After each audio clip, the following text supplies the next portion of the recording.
by top. I'm gonna sort by month. And let's see what people have been talking about. I hope it's me. Feel better now. I saw Danny and Laura at Disneyland on Friday. They were so...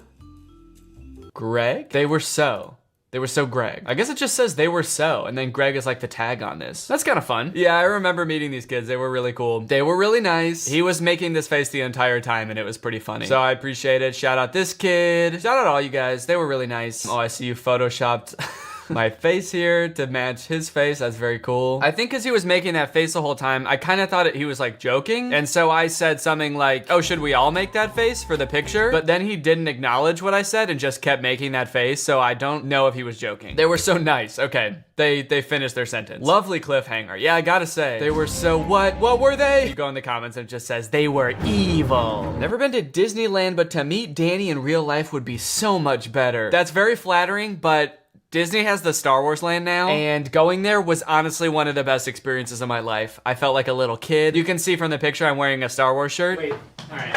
Check this shit out, dude. I built a lightsaber, so...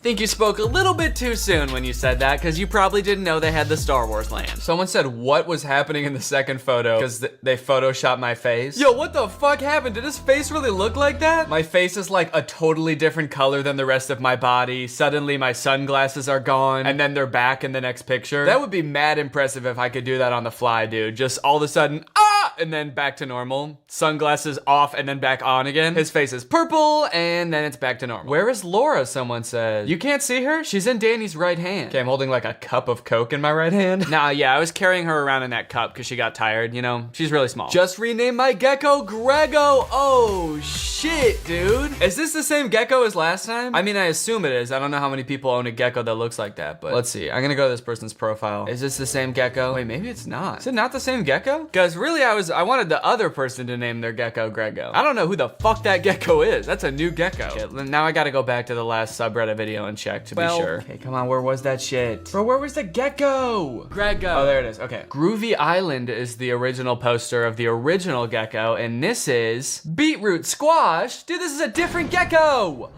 Oh, wait, they literally said right here, LOL, I'm not the original post, I'm someone else. Well, at least you got the memo. That was kind of meant for someone else. If anyone else needs me to give you a recommendation for your gecko name, I'll give you one, okay? It's just don't steal the shit from other people. Due to my critical thinking skills, I have deciphered this is not the same gecko, but an imposter. I've been meaning to say this. I think that ever since in the last video when I asked to get a little bit more critical thinking in the subreddit, we've been getting some really great posts and some really great comments. So you guys have been killing it with the critical thinking. This person was able to spot the imposter real lickety split. I mean, it's a cute gecko, don't get me wrong, but that is not the gecko that I knew. POV, Danny doesn't have a top comment on a post. Yeah, this is me. I sort of get pissed off and I destroy my computer from the 1980s. Then I quit my job. This is actually what my office looks like from the other angle. If you were to look at it from like over here, I'm actually just in a cubicle. I have this background sort of printed out on the cubicle wall behind me. I just work in an office. I work at youtube.com headquarters. So yeah, this is where all the YouTubers work. We just work at YouTube, and this is sort of our desk job. And I do wear like a short sleeve button down and a tie, and I just edit on like cool clothes. Really sick clothes. I added on like the coolest clothes you've ever seen onto me over top of the work uniform. But yeah, this is actually me, and someone filmed this. Is that a fucking silver award on a post that's not Danny's? Oh yeah, there's two silver awards on here. I like that I've traumatized my subreddit into being like, don't give other people awards. All right, I gotta comment back on this and get top comment. That's how I'll know you guys really fuck with me on the subreddit, all right? Yeah. Ha ha ha. That would be a shame if that happened. You guys have about 3 minutes to make this top comment, all right? Otherwise, you will be sorry, and this will be all of your heads. Spotted a Greg listening to Slime at the airport. Oh. Do you think this is staged? Do you think they know this person? Because like, I mean, as much as I appreciate the support, they're just kind of like staring at their Spotify. Like they're just like looking at the song, like listening to it. Yeah, sometimes I just need to like keep staring at Spotify while I'm listening to it on my phone to remind myself what song I'm listening to. Okay, this is Slime. This is Slime. I like this. This is Slime. Oh, what the fuck am I listening to? What is this? Oh, hell yeah. Slime. Hey, are you taking a picture of me? I'm gonna use a little bit of critical thinking here and say that I feel like this is staged. I gotta be honest. I think that you and this girl and fuck it, this little boy too are all in cahoots. I think that you planned this all along because you wanted to get like a big upvoted post on my subreddit. Scam alert. I'm sure this was neat, but I do hope you got their consent to post a pic of them online. I did. She thought it was funny. Yeah, I bet she thought it was real funny. I bet you both thought it was funny as hell when you came up with this together. There's like a lot of debate going on whether they should have posted this picture without consent or not. Okay, not the point of the picture. It's a scam. Post proof that this isn't a scam, all right? Because I'm using my critical thinkers up here, and I'm pretty sure that this is fake. But I do appreciate it, you know? I don't give a fuck if you're faking liking my music or not, dude. As long as you're listening to it, that's all that matters to me. Danny said he wants more dads on the subreddit, so here's my dad. He's always asking me if we're gonna watch Greg. Yo, dad check. Let's go, dude. This looks like a dad if I ever saw one, man. Congrats on the dad. This is great. 10 out of 10 dad. I gotta agree. I really want Danny to see this. Well, congratulations, dude, I did. You know what? This could be a cool thing, all right? Let's get some more dads in the subreddit and we can start rating them, all right? Since this is the inaugural dad, actually we've had a dad in the past, I believe. So both inaugural dads get 10s out of 10 from me. This looks like a great dad. The only thing that I might consider taking off points for here, if you're watching this, dad, you dad, not my dad, this dad, is cable management. You gotta fix these cables, dude. This setup is not clean. It is not crisp. It is honestly making me anxious how many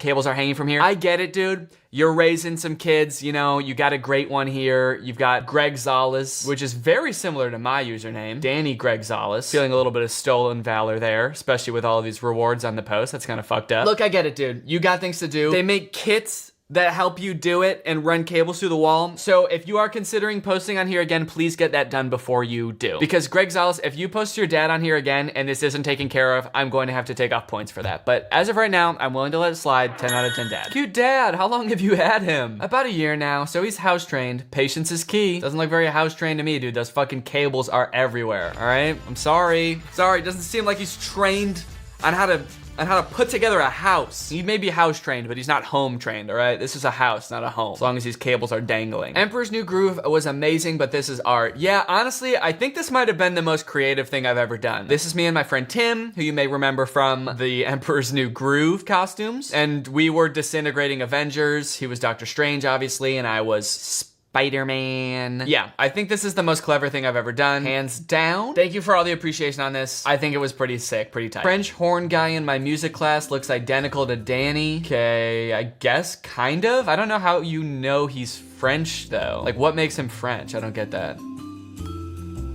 Oh well. Oh shit. It looks like we might have a secret code to solve, guys, in the subreddit here. Uh-oh. Nothing to see here. And it's there's some binary code on here. Is there like a feature in Unmaxed that I can just copy this text somehow? I don't want to type all this shit in, dude. That's too much thinking and it's too critical. Because I know I can do... What'd I just do? What did that button? Disconnect from Danny's iPhone. Connect to Danny. Wait.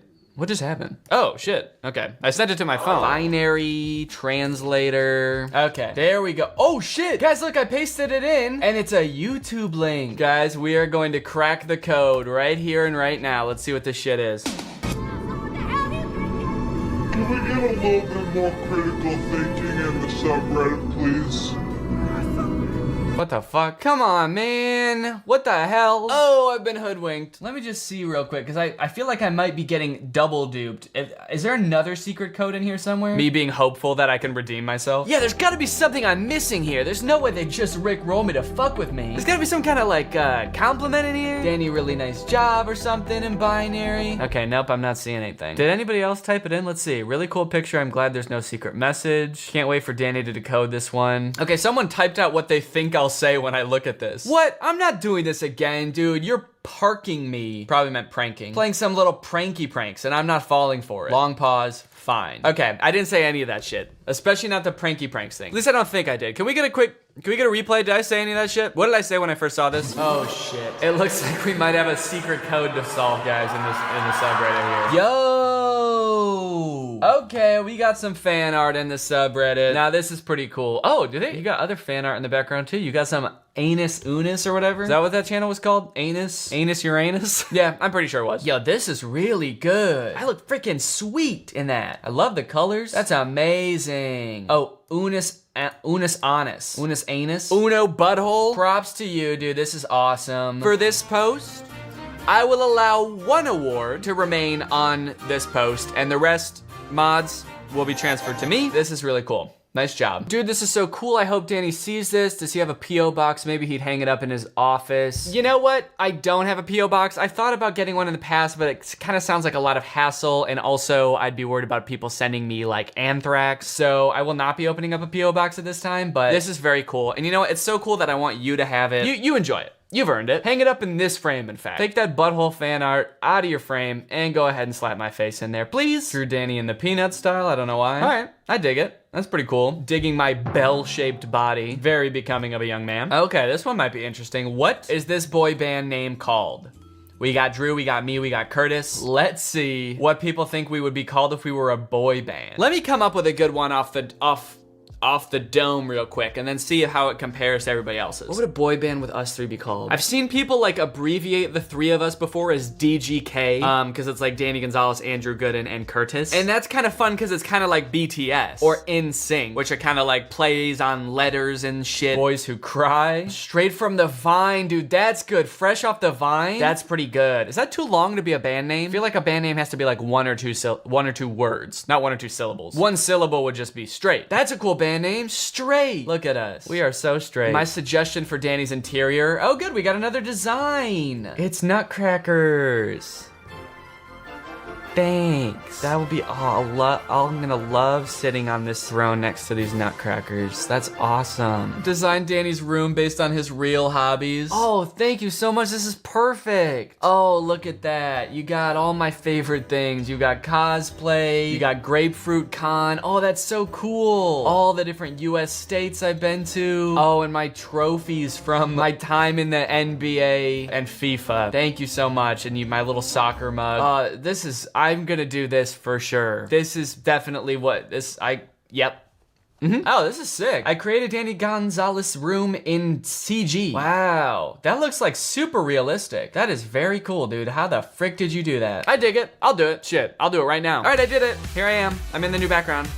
Do y'all think I look like Danny? My friends told me I do. I don't see it though.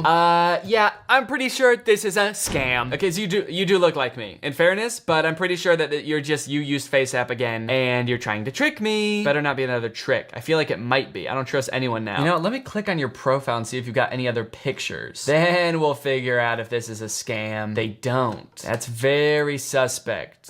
I don't know if I can trust this, dude. You've got blue eyes too. This is a little too suspect. I'm sorry, and I'm thinking critically here. I don't think I'm buying it. Sorry. If you want me to judge whether you look like me from now on, anybody, you have to send me a video of you like waving your hand over your face so I know you're not pulling any crazy shit. Danny's new office design. Tell me what you think. Okay, this actually goes pretty hard, dude. Look at this. This looks just like the office where I record my videos in YouTube headquarters, except it's full of cubicles, but it looks just like this. If you guys could see behind the facade, it looks just like this. Okay. You know what? I wanted to say we have recently hit 60,000 members on the subreddit. And I remember in the last subreddit video, I said if we hit 50,000, we would throw a party. So I wanted to stay true to my word. So everybody dance. Everybody at home dance. This is the party.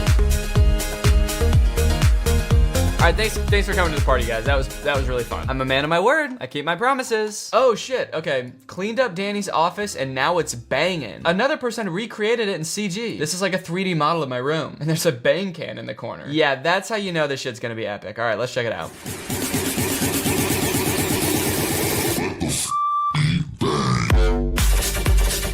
Oh shit. You changed the letters to bang and the bang CEO is there. Oh my god, dude, that was really good. Scronam? How does this not have more upvotes, dude? This is insanely well done. You even got like really good quality pictures of the pictures I have in the background when I don't think I've ever like had a close-up image of them before. This is mad impressive, dude. Yeah, maybe I should just put like a shit ton of cans of bang in the background of my videos. I could probably start making a lot more off my videos, judging by how many TikTokers do that shit, so. All right, let me read this little rant, a quick rant about Danny. This better be good, dude. And if it's mean, I'm gonna cry. When Drew, Danny, Curtis came to life, Las Vegas for their tour. I wanted so badly to go, but I couldn't afford it. My dad was one of the janitors though, so he snuck me in and I sat on the ground in the back. Towards the end of the show, I waved at Danny and he waved back and it meant the world to me. He probably has no memory of that ever happening. Low-key, that's true, I don't. Yet from my end, it was one of the most memorable moments in my life. I always wanted to thank him for it, but what would I say? Hi, thanks for waving, it made my year. Yeah, no, I guess it wasn't the wave I idolized, it was the person it came from. That's really sweet. Going on a tour like that, you see so many people that you kind of like forget that there's like everybody's having like an individual experience. So that's really cool to read about your individual experience going to that tour. Even though you didn't buy tickets, ordinarily I'd be pretty pissed that you didn't pay me money to come and see me. But since you were really nice, I'll let it slide. Yeah, this is so sweet. You know what? I do remember that show because that show was weird, dude. It was, the venue we had for that show was like a bowling alley. What was that place called? It was some weird ass venue that literally had a bowling alley like right next to the stage. Oh, Brooklyn Bowl. Yeah, okay, this is it. This show was weird. And also, all of our shows for this tour were like, only people that knew who we were came, obviously, because why would you come if you didn't know who we were? But this show was in Vegas, like on the strip basically. And when you go to Vegas, like everybody is looking for shit to do. So I think there were a lot of people at this show who didn't know who we were, which I think probably made the show a lot less enjoyable for them. And also there were like people who were like wasted because they were coming off the strip into the show. And this is what the venue looked like. It had a disco ball up here. This is the bowling alley over here, if you could see that. Luckily there was no one bowling during our show. I think it was closed, but yeah, that was super weird. So I'm glad despite all that, you still had a good time. And sounds like I did too, if I was waving willy-nilly. Okay, let's see if there's anything in the hot section. Somebody posted this and said, Danny, how did you do this? I need to know. What's up, guys? I just wanted to update you and let you know that I'm finally cleaning my mirror. Have a great day. Yeah, I remember doing this. I think I just used like Windex or something like that. It wasn't that hard. There's just some little like toothpaste and stuff on the mirror. So yeah, toothpaste, paper towel is really all you should need, and you can clean pretty much any mirror with that stuff. You think I'm gonna tell you how I did this cool little special effects magic? Try critically thinking for yourself. How about that? Okay, let's see if anybody can guess what I did. What the hell? That's really confusing and Danny must answer this question. It must be a tiny little camera from the Wish video. He must have glued it to his shirt. Pretty good quality for a microscopic camera. Then someone else said, no, look at the hand on the left. Its movement isn't the same as Danny's hand in the mirror. So I think it's just a hole in the wall without a mirror and someone else is filming it. Yeah, no, dude, I did not cut a hole in my apartment to film this TikTok and like construct a bathroom set. I think you may be thinking a little bit too critically. Yeah, nobody's gotten it so far. All right, well, I think that might be about it. So thank you everybody who watched this video for watching this video. I hope you have a great week. I'll see you again soon with some new content. I'm still on that grind. I'm still posting as often as I can. So stay tuned. Thank you to everybody who submitted to the subreddit. Everybody make sure you go over there and join the subreddit and post some good stuff. I'm talking dads. I'm talking puzzles. I'm talking critical thinking. I'm talking maybe other funny little gems and memes. Can't wait to see it. Thank you guys for submitting, and I'll see you next time. Bye-bye. What's up, Greg, and welcome back to another episode of Please Stop Trying to Give Birth at Disneyland. Please. Did you guys know about this? I just found out this is a thing. Women are trying to give birth at Disneyland in order to get a free lifetime pass. Don't do that. As I'm sure you guys are aware, because Disney is such a huge company with so many adoring fans and people love going to Disneyland, there are a ton of like urban legends and lore surrounding the Disney parks. You guys may have heard of some of the more outlandish ones, like there's one that like Walt Disney's head is like frozen and buried somewhere at Disneyland or something, or like it's like Buzz Lightyear's head on the Toy Story ride or something like that. But today I wanted to sort of dive into some of the urban legends surrounding the Disney parks. Mostly the strange things that Disney adults do at the Disney parks. Although some of these things are so weird that I hesitate to call these people Disney adults, some of these things are a little extreme. Kind of feel like I should call them something else. These people are like Disney extremists or something, I don't know. The first one, like I said, women flock to Disneyland to give birth and get a lifetime free ticket. Which is such a bad idea on its face. Like, please give birth in a hospital, give birth where there are like medical professionals around and not like a chipmunk. And the worst part of it is obviously this perk is an urban myth and does not exist. This is not a real thing. Laboring women have shown up at Disneyland in the hope that their bub will be born there and get a lifetime free ticket. But guess what? That perk is an urban myth and does not exist. Important to note, this article is Australian. That's why they're calling the baby bub. They're talking about a baby there. They're not talking about like a bottle of champagne or something. I'm going to Disneyland and giving birth to that bubbly bubbly, dude. Which is also what I call having a fart. I just gave birth to a bubbly. As a veteran of the pregnancy game, I know for sure that the journey to motherhood, okay, that's a weird way to say I've given birth before, or just that I am a mom. As a veteran to the pregnancy game. So you have kids, right? Me? Yep, yeah, that's right. I've done 3 tours of pregnancy. I've seen shit you cannot imagine. The pain, the screaming. Yeah, I've heard childbirth can be pretty tough. The innocent lives lost. Oh. What? The airstrikes. So many civilian casualties. Are we still talking about giving birth? Yes. Laboring women are racing to Disneyland's gates in hopes that if their baby is born there, they will secure their child a lifetime pass. Okay, so the article goes on to describe that there are people that have given birth at Disneyland before, and people have tried to replicate it and give birth at Disneyland, and they've gotten caught, and it hasn't gone well. I do feel like the article is over-exaggerating, though, saying that laboring women are racing to Disneyland's gates. Like, pregnant women have, like, the baby already coming out and they're shoving it back in, like running into Disneyland. There's just like a crowd of angry mothers-to-be banging on the gates in front of Disneyland. Let us in! We must release our spawn! Like making a break to the Pirates of the Caribbean ride to do a water birth. I just feel like they're exaggerating a little bit. I don't know if I would characterize it quite like that. So you're probably wondering how this rumor started. Like, did Disney ever at one point give a lifetime pass to someone whose baby was born at Disneyland? Well, I will let this TikTok explain that. Today in Disney history, the very first Disneyland baby was born. Rosa Salcedo gave birth to a 6-pound,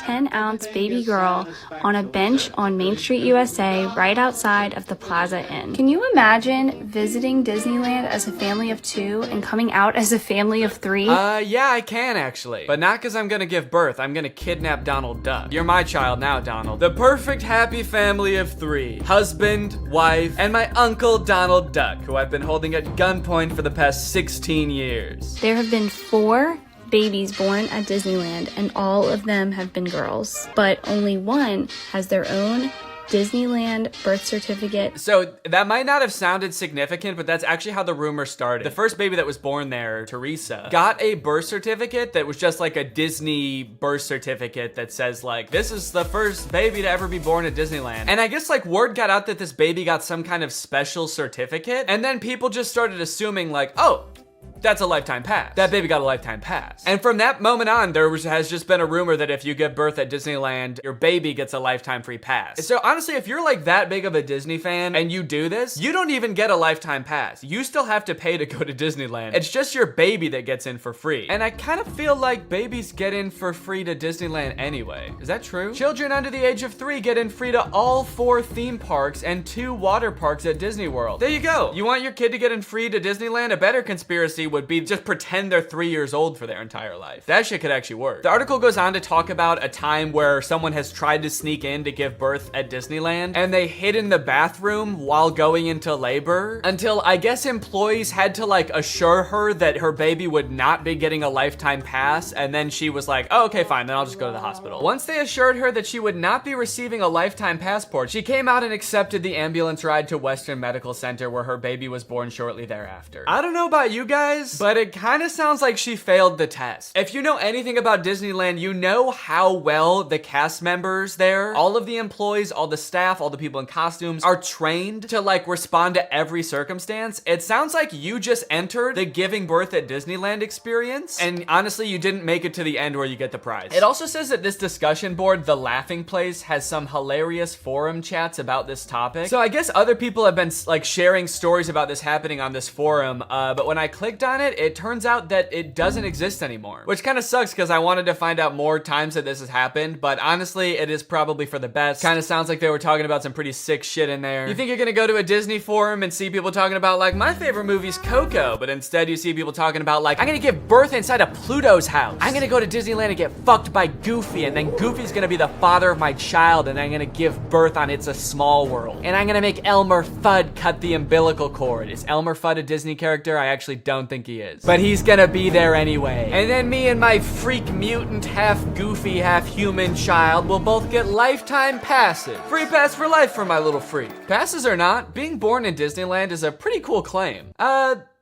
Yeah, I mean, I guess so. The way this is written, it kind of makes it sound like, so you might not get a free pass, but I don't know, it's worth a shot. You might want to do it anyway, just for shits. I've actually found a little bit of discussion about this on TikTok as well. Quick question, what's stopping me from giving birth in Disney World, like in the Magic Kingdom, on a ride, in the Epcot ball. I think this TikTok in particular is a joke, but the comments under this TikTok are actually very interesting. I went into labor at Disney. They were not cool about it. And people like responded asking her to elaborate, and she goes on to detail her experience going into labor at Disney. And from her experience, it kind of sounds like the second anybody starts going into labor at Disney now because of this conspiracy, the entire staff immediately flips and like makes it their top priority to get you out of the park and like to a hospital to give birth. And I guess that sometimes they can be so rushed trying to get you out of the park that it comes off as rude, but obviously they're just like concerned for your health. They also don't want this rumor escalating of like people giving birth getting a free pass. And also it's just like people in sweaty mascot costumes trying to not deliver a baby because that's not their job. So sometimes I guess it comes off as rude. But the funny thing is, from this woman's entire explanation, it sounds like she didn't even know that this urban legend was a thing. So in her head, I guess she just like broke some unspoken rule at Disneyland that she had no idea about and made the entire staff of the happiest place on earth turn on her in an instant, which is so funny to me. Hello there, what can I get for you? Yeah, can I just get a medium root beer, please? Oh,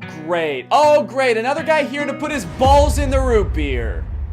What? Hey everybody, this guy right here is about to pull out his big fat balls in front of everyone, in front of a bunch of children, and put his balls in a glass of root beer. Why would I do that? Don't play dumb. I'm not playing dumb. I am dumb in this situation. You've clearly heard that if you put your stupid fat balls— Why do you keep calling them fat? In the root beer at Disneyland, you get to spend the night with Minnie Mouse. Oh, what the fuck? No, I just wanted some root beer. Is that true? No, it's an urban legend. But no matter how many times we tell people it's not true, we still get perverts like you coming to Disneyland, ordering root beer just so they can put their stupid— Don't call them fat balls in it! Oh, come on, man, don't cry. I already am. Why do you still sell root beer if this keeps happening? Because if you shit in the root beer, you actually do get a free fast pass for Space Mountain. Okay, I don't want to put my balls in root beer, and I definitely don't want to shit in the root beer, okay? I legitimately just want to drink some root beer. Oh. Sorry, my bad, man. I didn't know. Okay, well, that's literally what I asked for, so here you go. Ah, what the fuck is that? It's Walt Disney's head. You said the secret code, so here's his head. No, root beer. What? I wanted root beer. I wanted to drink root beer. So no head? No. Overall, pretty disappointing that anyone actually believed this in the first place. In what world would Disney want to foster an environment where mothers are coming into their park, their theme park, to try to give birth? Especially if they're not like billing it back to the person that gave birth and being like, okay, here's your hospital bill, and because it's Disney, it was $1 million.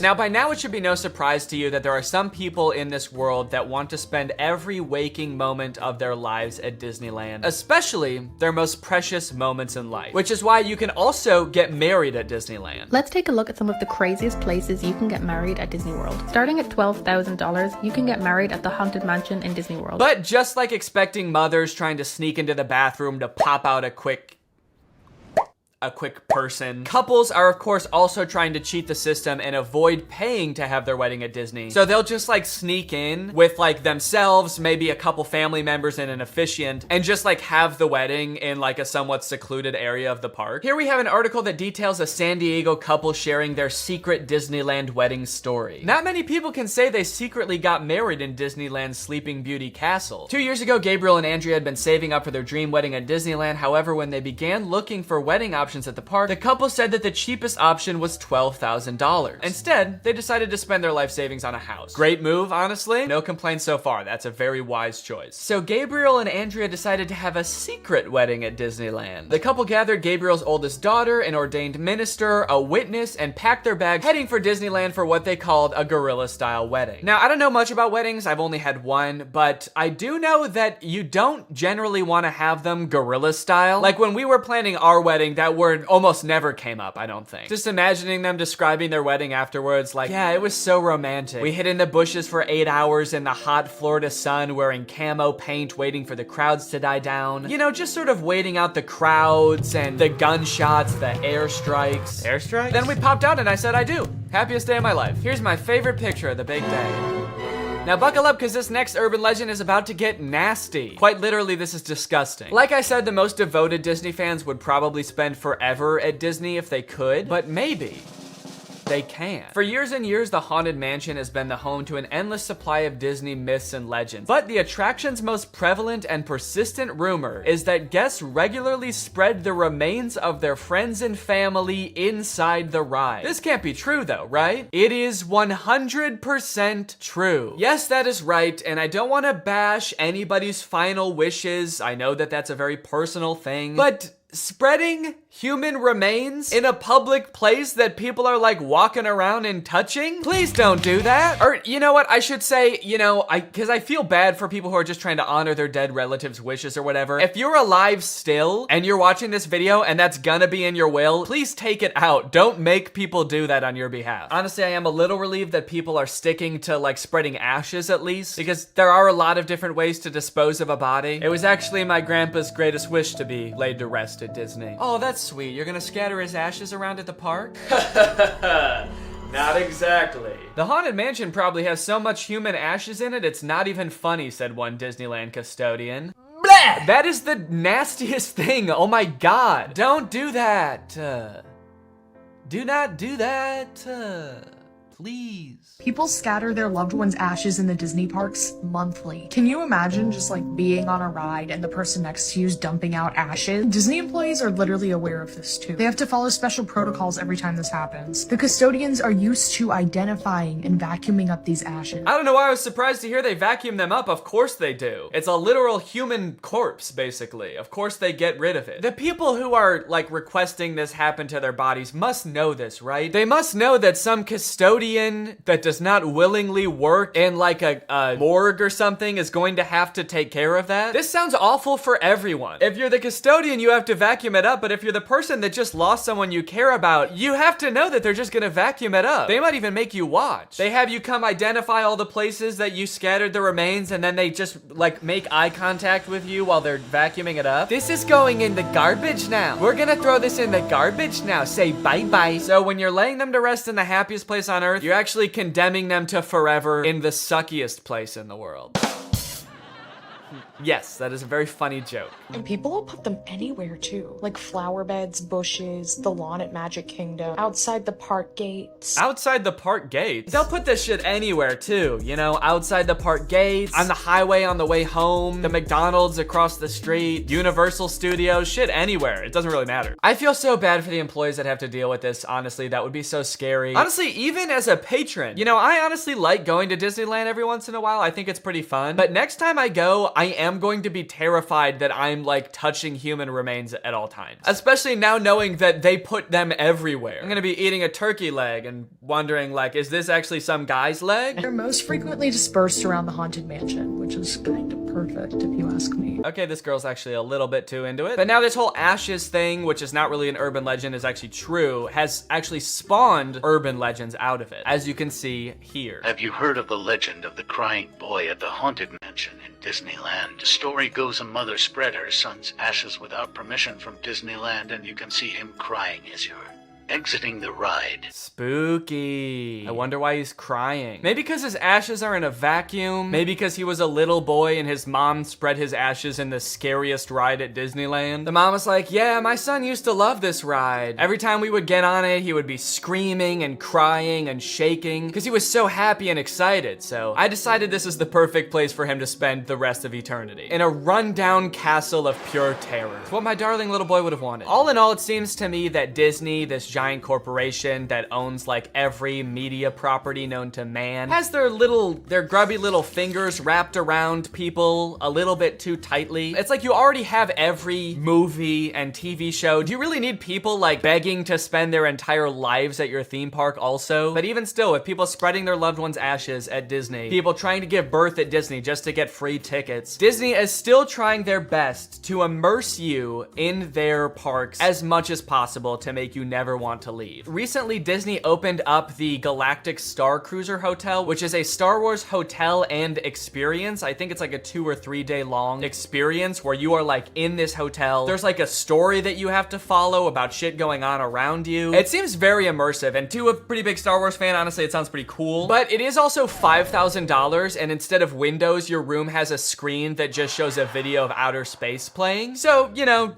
just keep that in mind that you might go insane while you're in this place. With no concept of night or day, you just have to adhere to the Star Wars pre-approved activities. There's like stormtroopers patrolling the halls at all times. It's kind of like they wanted to build a Star Wars hotel, but they built a prison instead. I read through some of the Google reviews for this hotel. It's only been open for a little bit, so there's not that much to go off of. And honestly, there are a lot of 5-star reviews of people who seemingly really enjoyed it. I did think that this review was really funny. This person gave it a 1 out of 5, and they said, thought the experience was fun, but not worth the price. There are too many missions to keep track of, and you are always missing something. It kind of seems like they got like too immersed in the story and like started to believe that they really needed to complete these missions. This sounds more like the review of a disgruntled employee that like works on a spaceship. There are too many fucking missions, man. There's too much shit to do. The hyperdrive is gonna fail, and I need to fix that, not to mention the First Order's breathing down my fucking neck, trying to get me to give away the location of my comrade. This place is fucking stressful. I think my favorite thing I've seen come out of this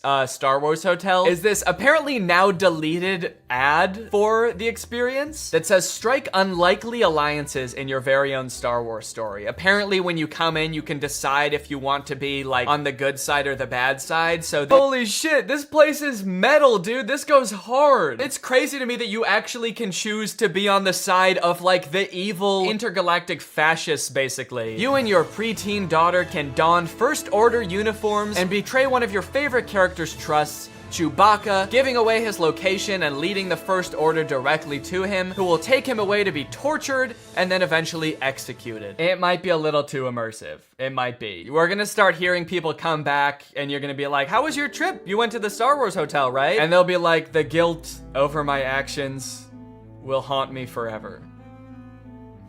But I did what I had to do. It was honestly fucking sick. I loved it. And honestly, like, if someone offered to bring me there for free, would I go? Yes, I probably would. Yeah, honestly, I would like to go 100%. I would like to go. And as if living in an intergalactic prison isn't immersive enough, day-to-day life is curated by Disney. Oh gosh, I feel like we have so much chemistry together. Me too. This has been great. This date was a lot of fun. I really haven't connected with anyone like this in a long time. Fantastic. How likely would you be to recommend this experience to a friend? What? On a scale from 1 to 10, how would you rate my performance? Performance?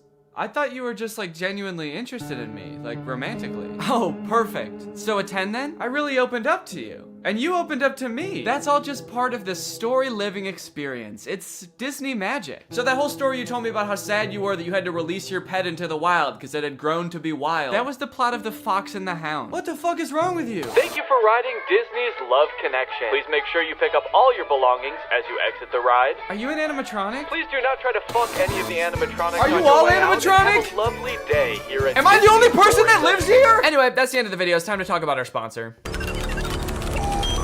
What's up? It's me, a hacker, and I'm so excited to steal your data because you don't have today's sponsor, ExpressVPN. You see, sending data over an unencrypted network is a lot like sending a postcard. There's no envelope to cover up your info and protect your sacred message. So any old creep with a little bit of basic computer knowledge and a little bit of free time can come along and check out all of your private information. I'm talking passwords, financial details, hell, emails. I'm gonna look at all of it. I'm doing it right now. Hey guys, I was just kidding. It's just me, Danny. I wasn't kidding about most of it actually.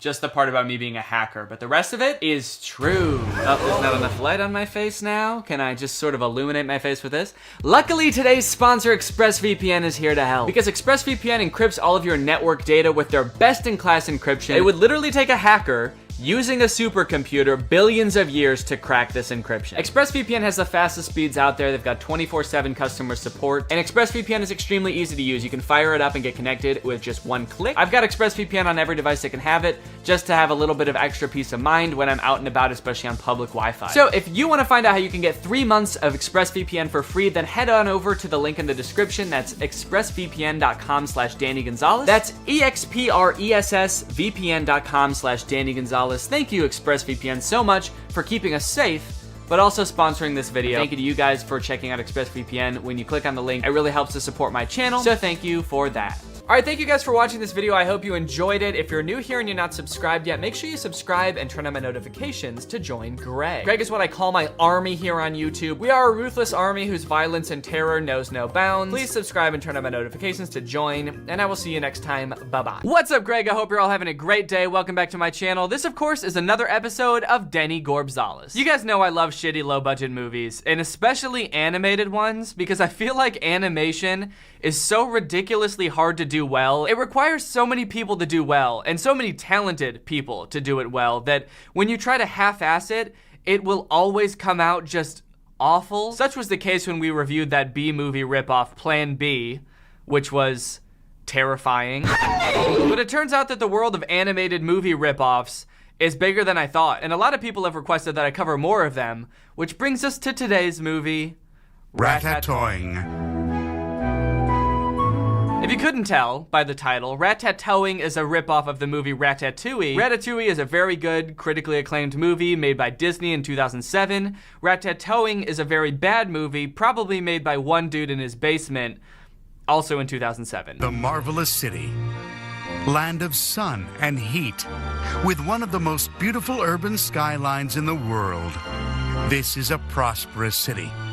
That's where our story takes place, in the heart of this city, in a very famous and sophisticated restaurant. The beginning narration is kind of weird. It might be, I think that this might have been translated from Spanish, so maybe something was lost in translation, but I feel like they're trying to hide something with this narration. Like, they don't say what city it is, and they're not saying the name of the restaurant. Everything's very vague. The marvelous city, land of heat. It's hot in the city, and sun, because they see the sun. They can see the sun from this city. I don't know why they don't just say the name of the city. It's clearly Rio, as you can tell by the giant Jesus statue, unless this is a different city with a giant Jesus statue on a mountain. It seems that everyone, even from distant places, wants to come to this restaurant just to taste the famous recipes served there at Ratatouille. So the restaurant is called Ratatouille, so the movie's called Ratatouille. But why is the restaurant called Ratatouille, you may be wondering? Chef Marcel Touing prepares the most delicious and exotic dishes, always using special secret ingredients. Yeah, so the main character's name is Marcel Touing, and he's a rat. So he named his restaurant Ratatouille? That would be like if Papa John's, instead of being called Papa John's, was called like Human John's. Come on down to Human John's Pizza. We serve human food.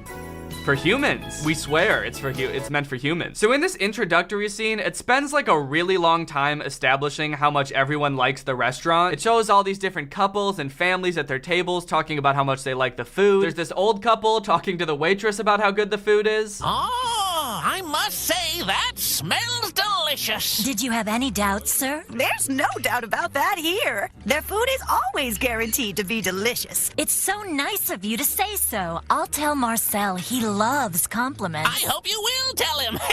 By the way, I would consider it an honor to meet the great Chef Marcel. Won't you please ask him to stop by? Of course, I certainly will. Now relax and just enjoy your dinner. I love how she tells them to relax, like they're getting way too worked up about the food. Look, dude, it's great that you're enjoying the food, but seriously, you need to calm the fuck down, all right? It's just food. It's divine, don't you agree, Oscar? Yes, Maria Liche, just divine.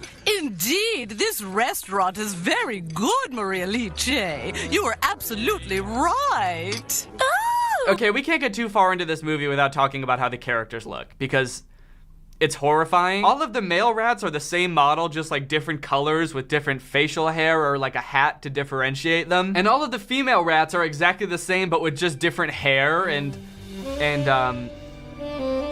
okay, why are the female rats like so curvy. Like, were they trying to make them sexy? Like, some of them have boobs.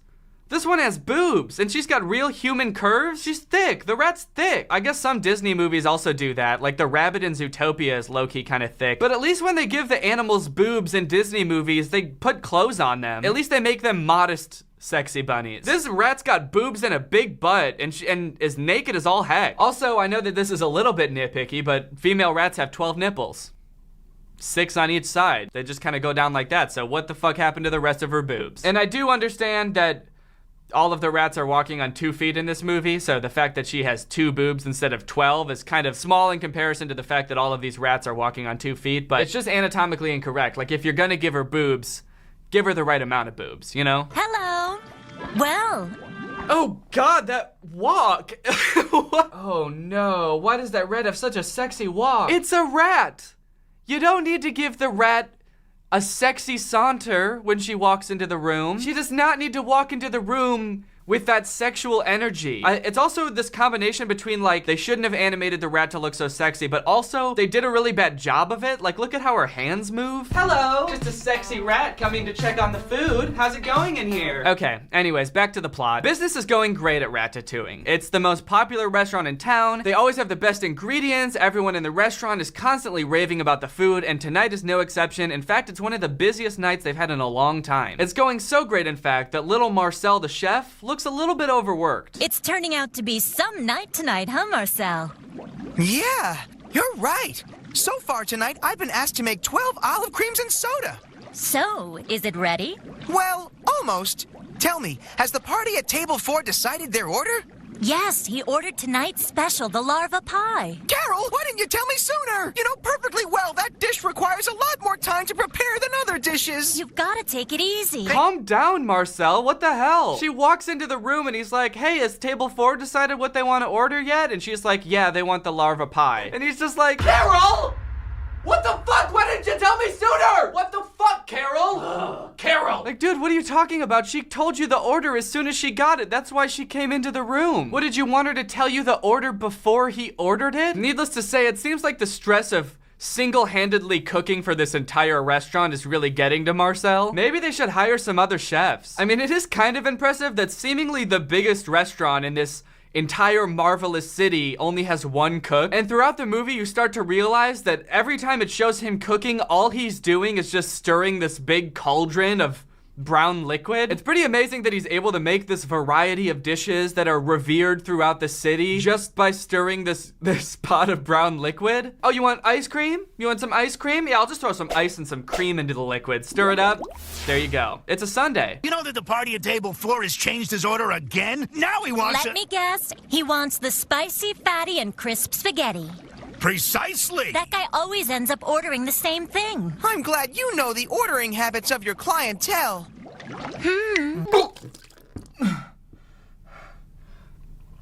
Stop trying to make rats sexy. Rats are not supposed to be sexy. Please. I hope you all enjoy your wonderful dinner. Oh, that was creepy. Ooh, now she's giving off like robot vibes. She's just like, I hope you all enjoy your wonderful dinner, and then just glides off to the next table. I don't know what's worse, a robot rat or a sexy rat.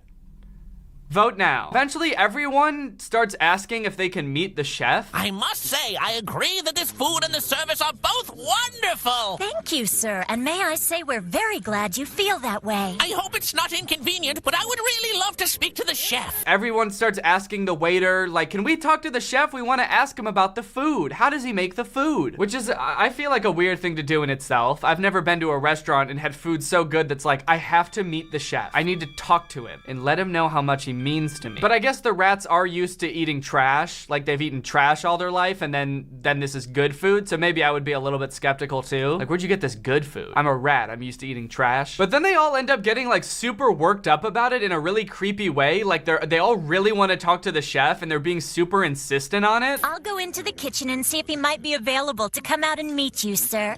Oh, we're not in any hurry. I don't mind waiting as long as necessary. No, we don't mind waiting. Look, bitch, I don't think you get it.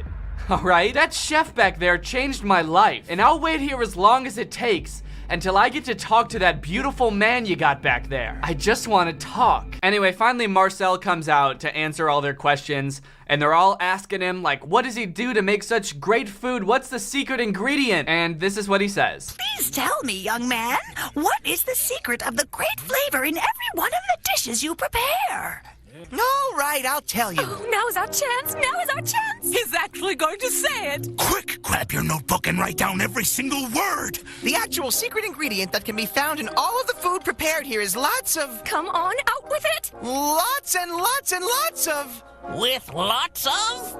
With lots and lots and lots of... This guy is just driving me crazy. The dishes are prepared with the secret ingredient of a lot of dedication and care. What?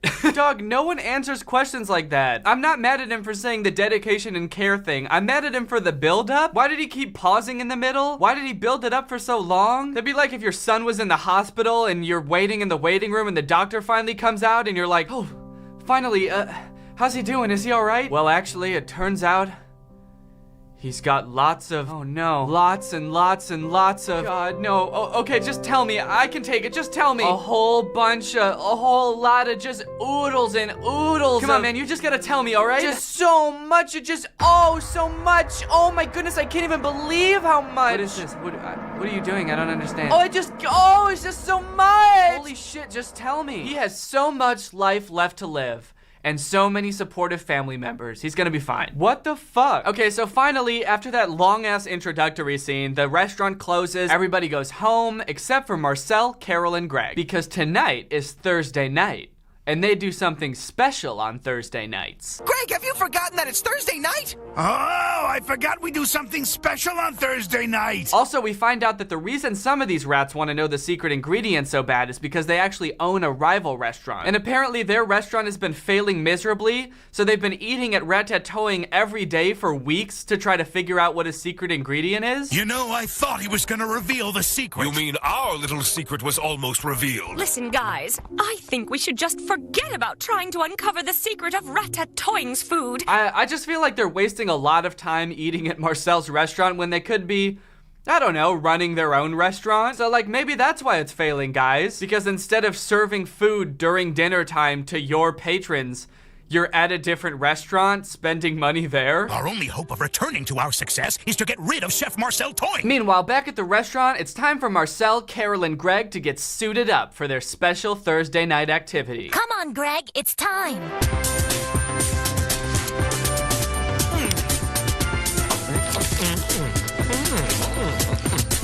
So we cut to this really awkward suiting up sequence that includes way too much grunting and moaning. Like, how much do y'all grunt and moan when you're just putting on clothes? You don't need to grunt and moan when you're doing that.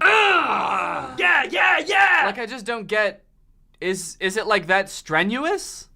Or pleasurable to put on your clothes like that? I don't understand. So they put on their little outfits, they run around and pose and run around some more and pose some more and run around. I don't know what the running around is all about. Like, what are they scrambling to do? They're already dressed. What are they doing? Are they on crack? But then finally, they're ready to go. Ready to go do what, you ask? Well, it turns out that the way that they get their fresh food is actually by stealing it from a human restaurant, instead of finding food in the trash like apparently every other rat restaurant in that town does. Wow, you won't believe it! What a bonanza! Guess what I found down there? What is it? Strawberries! Big, beautiful red ones that smell incredibly fresh and delicious! Wow, that's fantastic! Get down there, Marcel, hurry! Calm down, Greg. So you're telling me that rats can't grow food, they can't figure that out, they just have to go dumpster diving for food, but they do produce spy equipment for rats. Rats can manufacture all of this secret agent shit, but they can't grow a zucchini?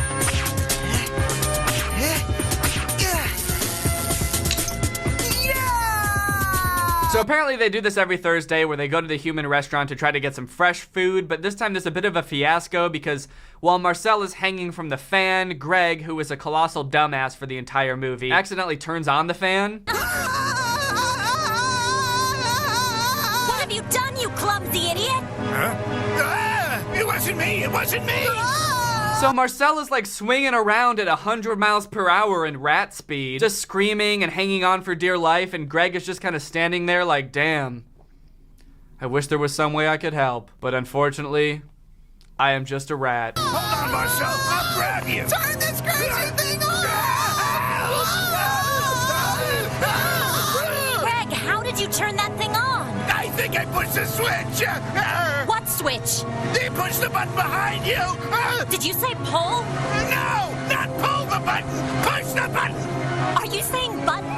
Yes, button! I mean switch! Did you say button or switch? After a bunch of the most frustrating dialogue I've ever heard, they managed to get him down, but because of the whole fiasco, they didn't really have time to grab anything except for one strawberry. That's the only ingredient that they have for the entire week to make food with, is one strawberry. Well, guys, what really matters is that we were able to bring back an excellent strawberry. Precisely! And though we had some trouble getting it, we'll be able to make a week's worth of excellent dishes with this little beauty. But then when they get back to the restaurant, Marcel is like, well, that should be enough for the entire week. We can just use this strawberry for the week and make everything with this, and then next week we'll get something else. But like, how though? Like, sure, they're mice and the strawberry is big compared to them, but like not that big. Not big enough to feed every customer in their restaurant for an entire week. And you certainly won't be able to make a variety of dishes. I don't know how many different ways you can prepare one strawberry, especially when we all know you're just gonna throw it in that big cauldron and stir it. Okay, here's where things get hairy, because while they were dealing with that whole fan thing, one of the rats from the rival restaurant came into their restaurant sneaking around because she left her notebook there. But then she finds their secret entrance to the human restaurant, and she goes through and she sees them stealing food from the human restaurant. So what I thought was gonna happen next is she would go back to her rat friends and she'd be like, hey, I found a place we can get fresh food because Marcel gets it from there, so we can also get it from there, and then we can also have a successful restaurant and rats will be able to eat fresh food from our place too. But instead she goes back and tells them, and they're all like, all right, so we have to sabotage Marcel and make sure he can't get fresh food anymore. What if Marcel suddenly found he wasn't able to get his fresh ingredients anymore? What would happen then? That way nobody can have fresh food, and we all have to eat garbage. So in order to sabotage this for Marcel, they decide that they're going to try to make the restaurant think they have a rat problem so that they put traps everywhere so Marcel can't get fresh food there anymore. So the group of bad guy rats go to the human restaurant during the day when people are eating there, and they put on this little rat show. 1, 2, 3, now!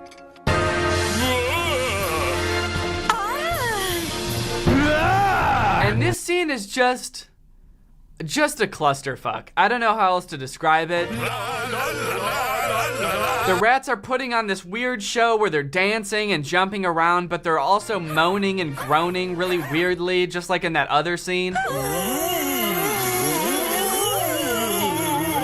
And also some of them, they're making spooky ghost noises, like they're little ghost rats. Like they're not just trying to convince people that there's a rat problem, but there's also a ghost problem. A ghost rat problem.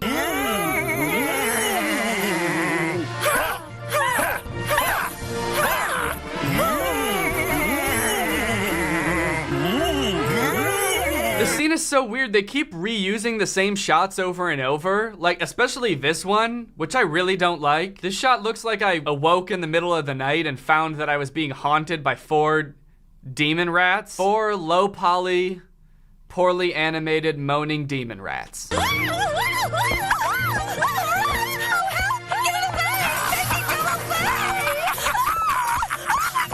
This has truly got to be one of the worst scenes ever conceived in cinematic history. So they must have realized while they were making this scene, like, holy shit, wait, we can just reuse the same shots over and over and make the movie so much longer and avoid all that extra work of having to animate more shit. Because in the very next scene, Marcel and his friends are getting suited up again, and it's like the exact same sequence as before. They're running around and posing and running around and posing. We'll need to take quick and effective measures. I want this taken care of immediately. So after this whole rat show that they put on, the restaurant decides, oh shit, we have a rat problem. We need to put up traps, which is what they do. So when Marcel and Greg and Carol go back, there's traps everywhere. There's so much fresh food here tonight, but look at how it's all spread out. Oh, don't trust anything anything, Marcel. They might be traps. Wait, what do you mean there might be traps? You were just looking directly at the traps. Everyone saw them. Do you mean to tell me that the rats know that there are traps that humans use, they exist, and they put fresh food on the traps to catch the rats, but they don't know what traps look like? Like they have no idea what they could possibly be? How would they know all of these things about traps and not know what traps are? She can see the traps clear as day, but she's just like, be careful, guys. There's a slim chance that those things with food on them that we've never seen before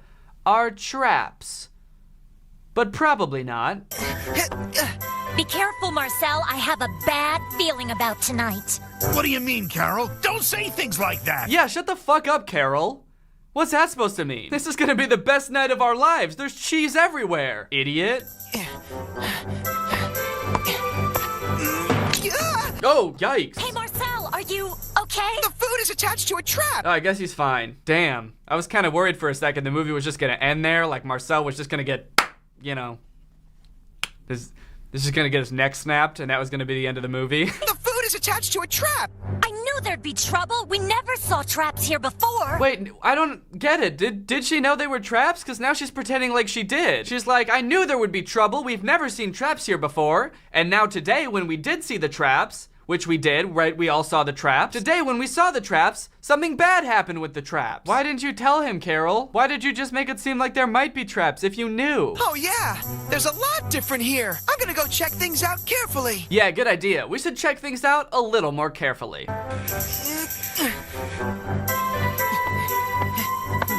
Yep, those look like traps to me. Yep, those two. I think I get the picture now. There's lots of traps.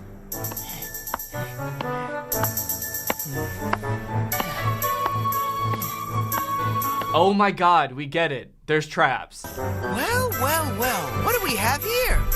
Oh, that's great. We've never had any chocolate before. Well, we certainly do now. I'm getting it. I got it. I think we have company. What do you mean? Can't talk now.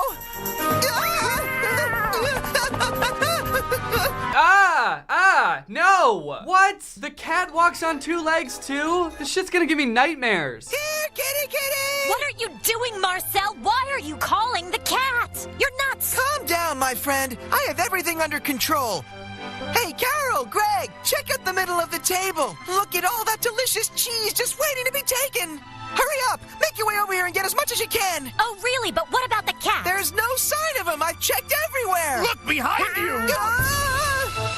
So it's a wizard cat. Anyway, we're getting close to the ending. Basically, the gist of what happens, I don't really understand it fully, but the bad guys show up and they're like holding Greg and Carol hostage. Then suddenly Marcel comes back on top of the cat like they're best friends now, because he fed the cat one treat that he cooked, and the cat gets rid of the rats, takes him to his owner, and the rest of the rats get away scot-free. And soon the ratatouille was full again.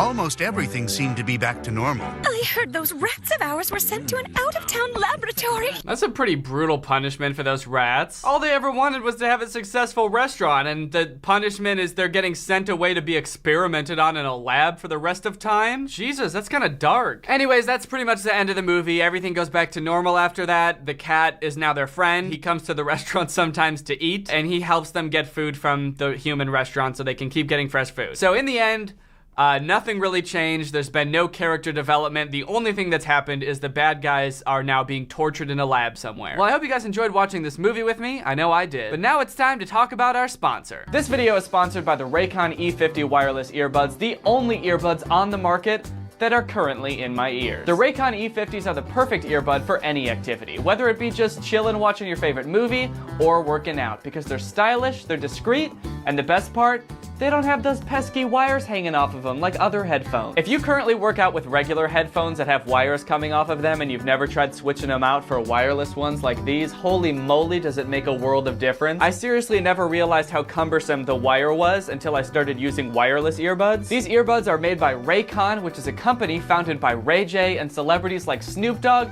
are raving about them. That's right, they're at a rave. They're at a rave with them.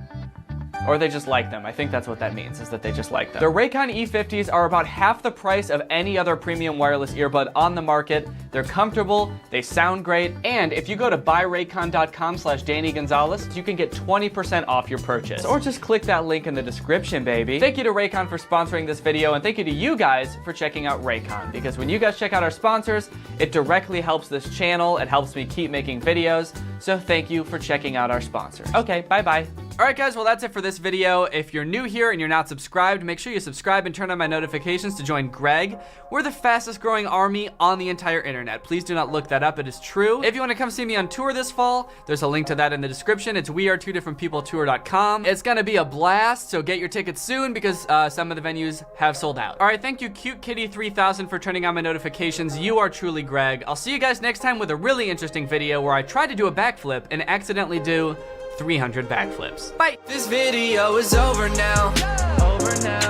Go find something else to watch, or just watch this video. I know we had a lot of fun, but you can't stay on this end screen forever. No. This video is over now. So why are you still watching this? Do you not have it? What's up, Greg? I hope you're all having a great day. Welcome back to my channel. This, of course, is another episode of the Decoration Station, baby. That's right. Your boy finally got some decorations. After so long and thinking so hard about it and asking you guys for suggestions, I finally decorated this room a little bit. I did not use any of your suggestions. I just decided to do my own thing, but you know what? I think it looks nice. We got a nice little floating shelf here with some nice tasteful fan art that's been given to me, and a little nutcracker, some little succulents. So we got the classic Greg letters, of course. I couldn't forget about those. We got a lamp, so it's not so dark back there. And the piece de resistance, the chef's kiss, if you will, is the Danny with inhaler poster. Yeah, you like that? I bet a lot of you probably thought I was gonna get the old lady with an inhaler decal, didn't you? That would be a rookie move, dude. No free clout, dude. Not even for old women with asthma. But anyway, I'm pretty pleased with how it looks. I think it looks a lot less empty and boring in here, so I think it'll do for the time being. So anyway, let's get in to the video. Where's my little nutcracker guy? Hello? Little nutcracker guy. Did I put him somewhere when I was decorating? What the hell? Wait, why is the update corner set up? I wasn't even planning on doing an update corner. It's update time. Break your knees.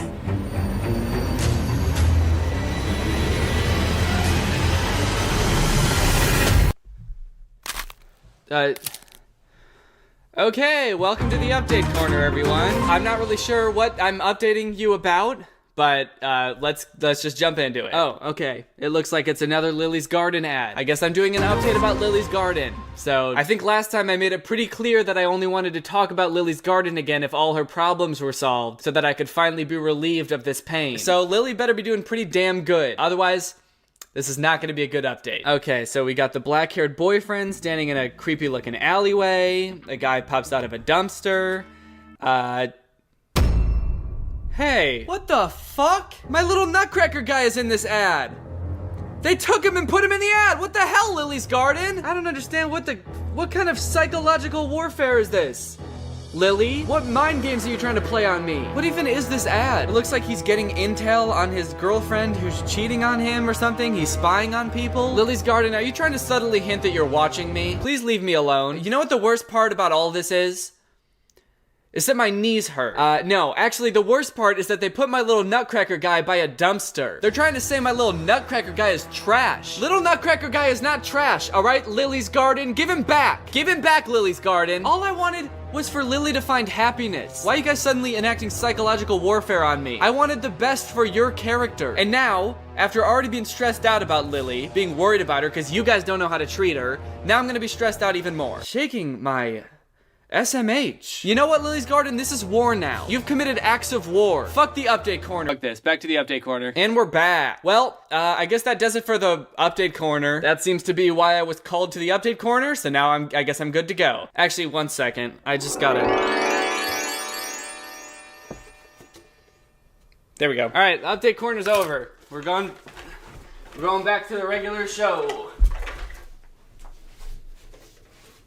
I thought kind of a fun idea for a video would be going through the memes that my older relatives have posted on Facebook and just taking a look at what boomers are up to these days. I also posted a few of them on Twitter and asked you guys if you had any, so we'll talk about some of the ones that I found on Facebook, and then I'll show some of the ones that you guys submitted too. Most of mine are from a few select relatives that I have on Facebook that I don't think I've ever actually met. They're such extended family that I have never and probably will never meet them. The older I get, the more I come to realize that I just don't care what the hell anyone thinks. If this doesn't scream boomer meme, then I don't know what does. Like the brown background, this font, the multiple exclamation points, the poorly photoshopped in and half cropped out Wile E. Coyote image. It's boomer central over here. This is prime boomer real estate. My favorite thing about this meme is that the person that posted this on Facebook, my relative, posted it twice in like 2 weeks. I don't know if they forgot that they posted it the first time or they just really want everyone to know that they don't give a shit what anyone thinks. They really don't care. And they want you to know that they don't care. This one is especially funny because the one that they posted right after this is this one. I'm going to see who really cares. I need a hug or two. To give me a hug, like and share this post. I know who will hug me and who will not. So, I'm getting mixed signals here. The first one's like, I don't care what anyone thinks. If you have an opinion about me, keep it to yourself, you piece of shit. And the second one is like, does anyone care enough about me to give me a hug? Someone please hug me. I already know no one wants to. If only someone would like and share this post to give me a hug. I just want the approval of my peers. Today is my 18th birthday. I bet I won't even get one share. This is so sad. Well, I guess that just goes to show how dumb this stupid old dog is. Because many people shared this picture, including my older relative that I took this from. Stupid dog. I just want to know what's going on in the heads of the people that share this. Do they think that they're actually making the dog feel better? I don't think the dog has any stakes in this meme. I don't think he even knows it was created. I think as humans probably took a picture of him because he looked so sad and old and posted it on Facebook to try to get a little bit of clout. A little bit of that boomer clout, you know? Like, did they think that the owners of this Facebook page were gonna show the dog how many shares the post was getting? Hey, bud. I know you didn't want me to post this on Facebook because you thought it wouldn't get any likes, but I wanted to show you it's actually got a bunch of likes and a bunch of shares too. Hey, come on, bud, what's wrong? I thought he'd be happy. I think he's dead. What? Oh, shit. Yeah, he's definitely dead. Thank you for your service, soldier. I know I won't even get one share. Why do the dogs in these memes have such low self-esteem? Geez, every dog in boomer memes is just like, everyone hates me. I guess it's time to come to grips with the fact that no one could ever love me. I'm a dog, and if there's one thing that people hate posting about on Facebook, it's dogs. They said I was too ugly to get any likes. Who? Who is telling these dogs that they're so ugly and unlovable? Who owns these dogs? Who is harassing these dogs? Just imagine them taking a picture of their dog like, all right, buddy, smile. You ugly piece of shit. No one's gonna like this. You know how many people are gonna share this? 0. Because you're too ugly and you were in the army and the people hate dogs and veterans. Okay, this one's a good one. This one's one of my favorites. Do people even eat sauerkraut anymore? Sure if you do. Who cares so deeply about sauerkraut that they made this meme? Come on, guys! There's gotta be someone else out there that eats sauerkraut! Is there anyone out there that eats sauerkraut? Please! Please share this meme so I know I'm not the only person who eats sauerkraut. I really want the validation of knowing that anyone else eats sauerkraut. But also, I just don't care what the hell anyone thinks. So just like millennial memes and memes of younger generations, boomer memes also have formats, but they're a little looser. They're not so strict. For example, I've seen my relatives post quite a few memes that really concern me. These memes seem to be kind of disguising violent tendencies and extreme urges to commit acts of violence with cute animals and laugh emojis to make it seem like a meme instead of a hateful, mean thought. Lord, grant me the serenity to accept stupid people the way they are, courage to maintain my self-control, and wisdom to know that if I act on it, I will go to jail. And then there's a cute little owl in there to distract you from the fact that they really want to hurt someone. At first I thought the owl was the one saying this, but the owl looks kind of scared. I'm worried that whoever posted this wants to hurt this owl. Repost this if there was someone still alive today because you don't want to go to prison. Ha ha ha ha! I have to seriously prevent myself from murdering people. I am one funny guy. I don't see any moral qualms with just murdering people who inconvenience me. I just don't do it because jail sounds stinky. Have you ever had one of those days when you're holding a stick and everybody looks like a piñata? No. I haven't. I've had days where I'm frustrated, for sure. And at certain people even, for sure. But I've never had one of those days where I wanted to hurt every single person I saw. Does getting older just make you angry and violent? Cause if so, that sounds cool as hell. How the fuck is it only Tuesday? Man, I can feel the agony in this one. Please, God! Make it Friday! It's been an eternity. Please! How the fuck is it only Tuesday? Forget about Elf on a Shelf. I'll take Jake on a Lake. Yes, one Jake on a Lake, please. Yo, if it's Christmas time, I don't think you're gonna want to put Jake in a lake. I don't think that's a very good idea. The lake could be frozen over. You're gonna end up with corpse in a lake. And then he's not gonna be able to make sure you're a good girl. Is he? Do you think Jake on a Lake still does the same thing as an Elf on a Shelf? Like he's just a snitch for Santa? You see Jake in a lake and you're like, ooh, time to have some fun. And you walk up to him and then like the second you lay a finger on him, he's just like, Santa! Naughty! Oh, you're sick and really weak? Here, tear open this steel package for medicine. I feel like if you're sick to the point that you're so weak that you can't open Dayquil, then you need to go to the hospital. I know some people are weak all the time, like old people, but if you're not that weak, and whatever illness you have makes you so weak that you can't open Dayquil, go to the hospital. I think you need more than Dayquil. I think you need medical attention. People born in the 50s have lived in 7 decades, 2 centuries, 2 millenniums. We had the best music, the fastest cars, drive-in theaters, soda fountains, and happy days. And we are not even that old yet. We're just that cool. You guys had happy days? All I have are days where I think everyone's a piñata and I've got a big stick. I've noticed a weird trend in baby boomer memes in general where it seems like they're hell-bent on convincing everyone else that their generation and their youth was the best generation to ever be alive. I don't think I've seen that from other generations nearly as much as I've seen it from people who were born in the 50s and 60s. Why is every boomer like that? Why does every boomer have to be like, my youth was the best!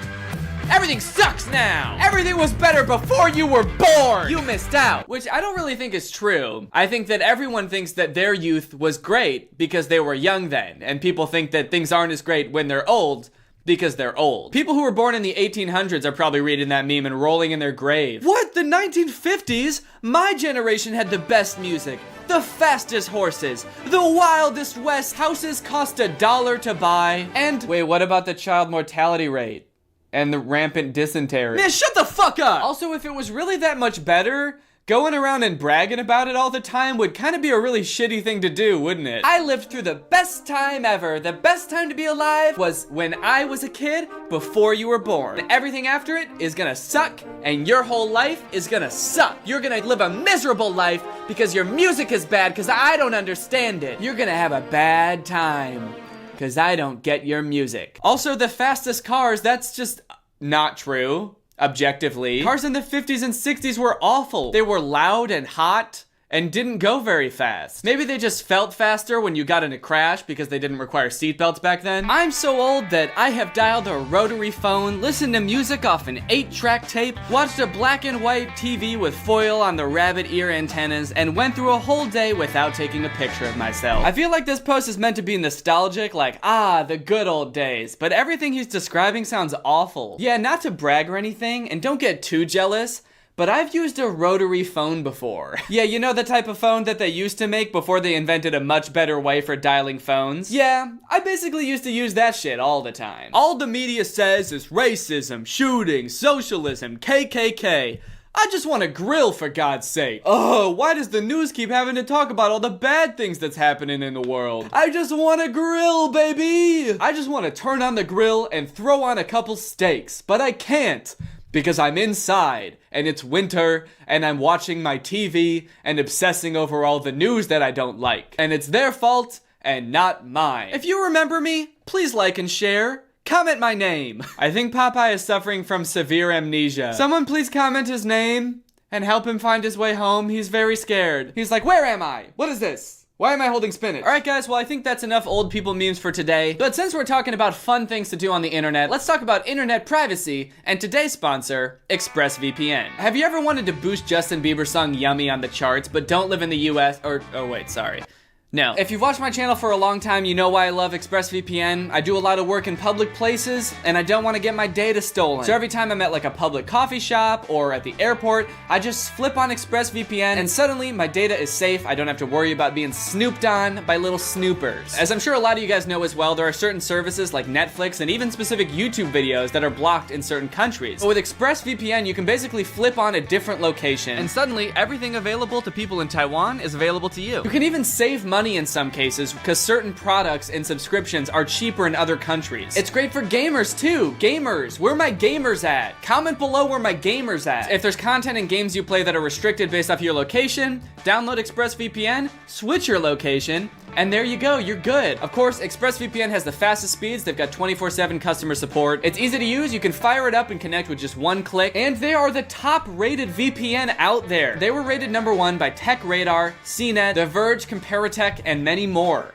Now that's impressive. So to support my channel and find out how you can get 3 months of ExpressVPN for free, go to the link in my description box, expressvpn.com/Danny Gonzalez. That's EXPRESS VPN.com/DANNYGONZALEZ. When you guys check out our sponsors, not only does it help them, but it also helps me. So I appreciate you guys checking out ExpressVPN. All right, that's it for this video. Thank you guys for watching. I hope you enjoyed. Thank you, Candy Cotton, for turning on my notifications. You are truly Greg. I'll see you guys next time where I get myself into a real pickle. Bye. Hello. Every year, tech companies come to CES, the Consumer Electronics Show, to showcase their latest inventions. I love seeing what comes out of CES every year. You know, there's a lot of big problems in the world that technology needs to solve. Are we gonna get better renewable energy? A cure for cancer, perhaps? But most importantly, are they finally going to invent an AI-powered dog washer?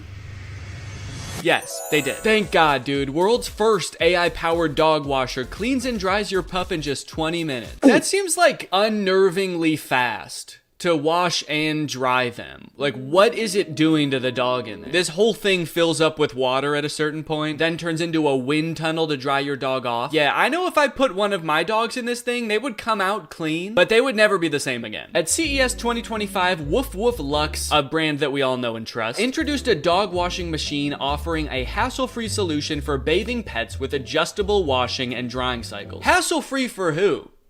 For me? For me and the dog? I don't think so. This machine is introducing a whole new hassle to being a dog. Designed for private and commercial use, the machine features sensors to ensure comfort, a transparent door for observation. That's nice. That way you can make eye contact with your dog while you betray them. And soothing music to ease pets during the wash. Oh, good. Okay, that's nice. Future upgrades includes AI-driven customization to adapt to dogs' preferences and an online shopping feature. It's gonna let my dog buy things while it gets washed. Also, the fact that this could be for commercial use really pisses me off. So I'm going to take my dog to a groomer, and instead of grooming my dog, they're just gonna like throw it in a washing machine? I feel like that entirely defeats the purpose of paying somebody to do this. Either way, I don't think this thing actually even exists yet as a prototype. This is clearly an AI generated image. If they were too lazy to even build a prototype for CES, I don't think this thing is ever coming to fruition. So sorry, Woof Woof Lux. I think you will forever live on in obscurity. Okay, next we have Eve, an AI-powered robotic security system. Okay, based on this first frame, it appears that a projectile is being shot out of this thing, so this is already a terrifying invention. Hello, I'm Eve.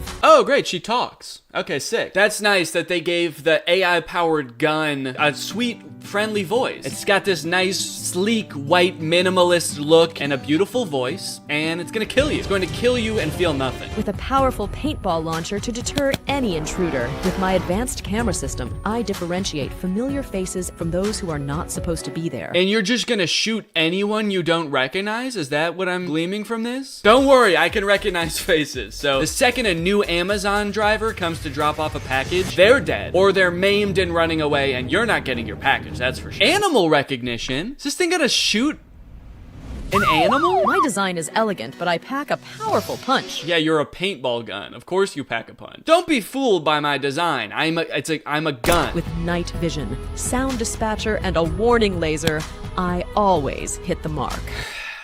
I just feel like this is the very last responsibility we should be giving to AI. We should not be even giving AI the opportunity to hurt people. Eve monitors your property, identifying intruders with precision. Okay, so let's say somebody comes to rob your house wearing a ski mask. Obviously, the facial detection is going to be like, I don't recognize that person. So it starts pelting them with paintballs. Now imagine that that's actually you, and you're just wearing a ski mask because it's cold outside, or you've got on some type of other thing covering your face, a scarf or something, and you get shot with paintballs just for trying to go into your own house. Wait, raccoon? Fox? These are clearly all AI generated videos too. Is everything at CES just like fake AI vaporware? Is none of this stuff real?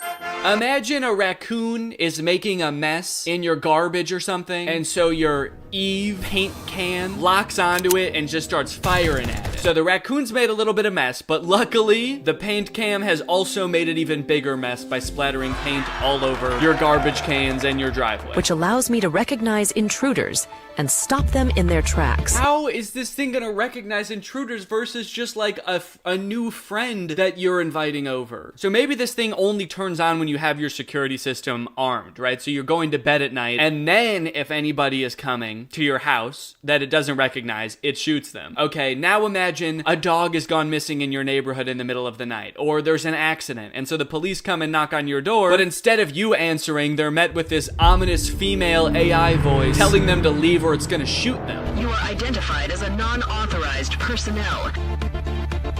You have 5 seconds to leave the property. Not to be cocky or anything, but I could totally outrun this thing. I could totally juke this thing out. I would just run like zigzag really fast up to the door, and then I'd be fine. And then I could break in and murder the person I was going to murder. So I actually don't need to worry about this thing. I'm still gonna murder everybody that I was already going to.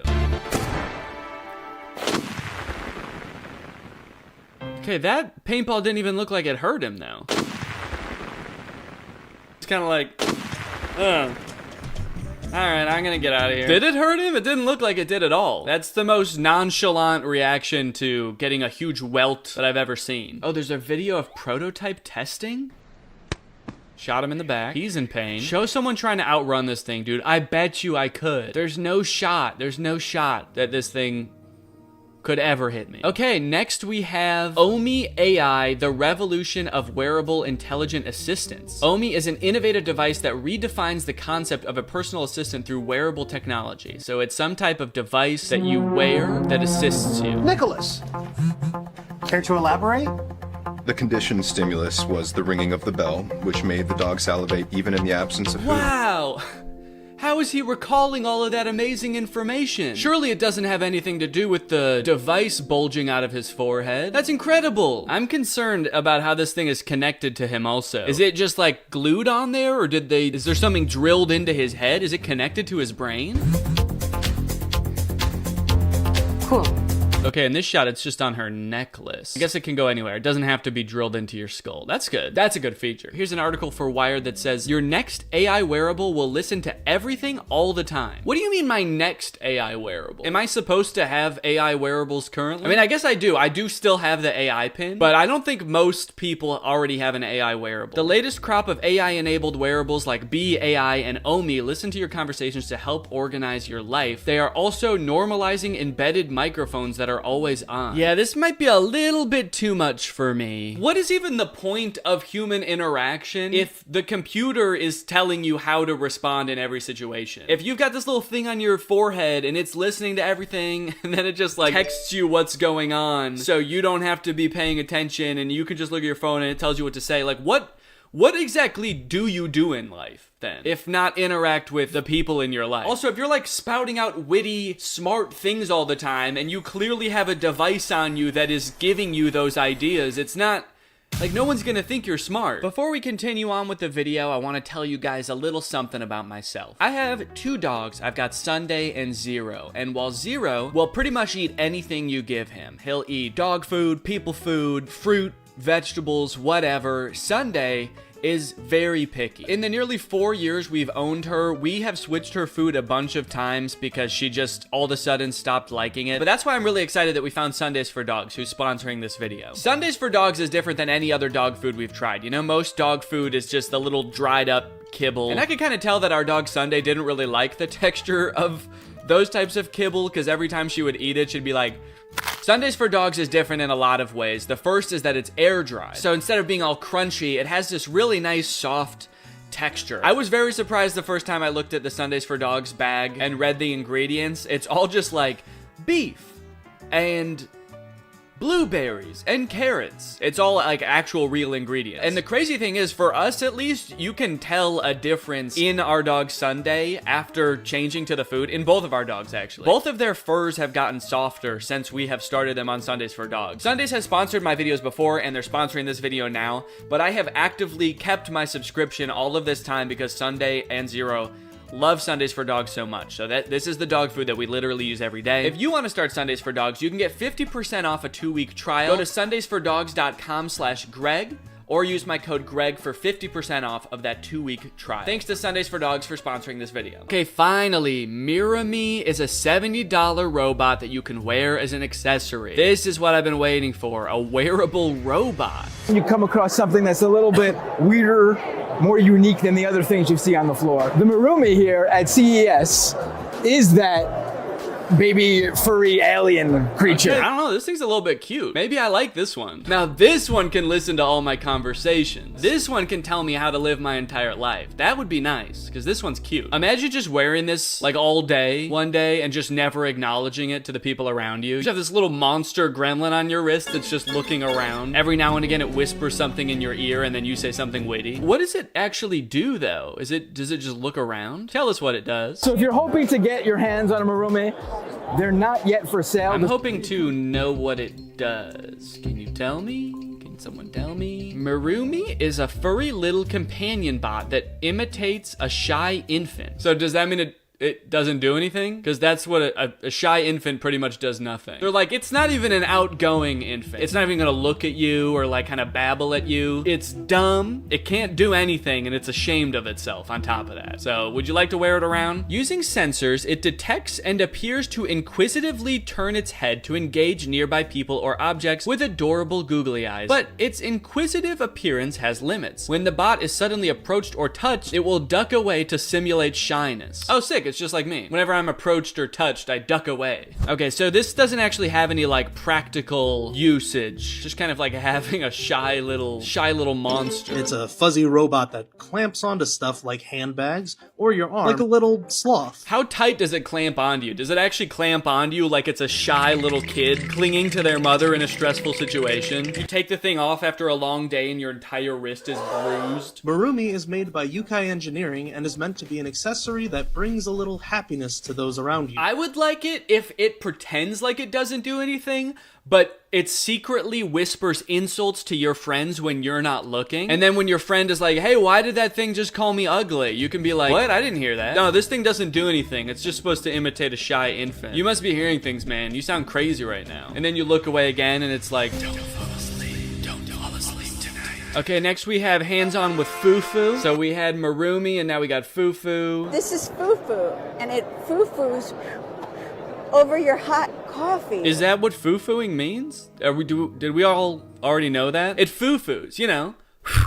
It's actually a little foo-foo bot. It's designed to foo-foo just like a shy infant would. And this is a little portable robot. It's silent. Okay, that's not a robot though. That's a fan. It's just a fan that's shaped like a cat. So I reject the notion that this is even a robot. Oh, you can put multiple foo-foos around a bowl if it's really hot soup. This is great for me personally because I really like kind of buying useless bullshit that I don't need and it's just gonna clutter up my house. That's the kind of shit that I'm into. I'm into like foo-foo type stuff. I'm into like gadgets that do one extremely niche specific thing that you don't really need an extra thing for, but it's gonna take up space in your cabinet, and you're also going to throw it away after a couple of months, and so it's going to take up space in landfills. It's almost like this thing is designed exactly for me. Okay, I've actually seen this thing a little bit. So this is one of Roborock's new vacuums. Roborock makes like Roomba type vacuums. And I think, well, if this is the one I'm thinking it is, then this is the one that has a robot arm.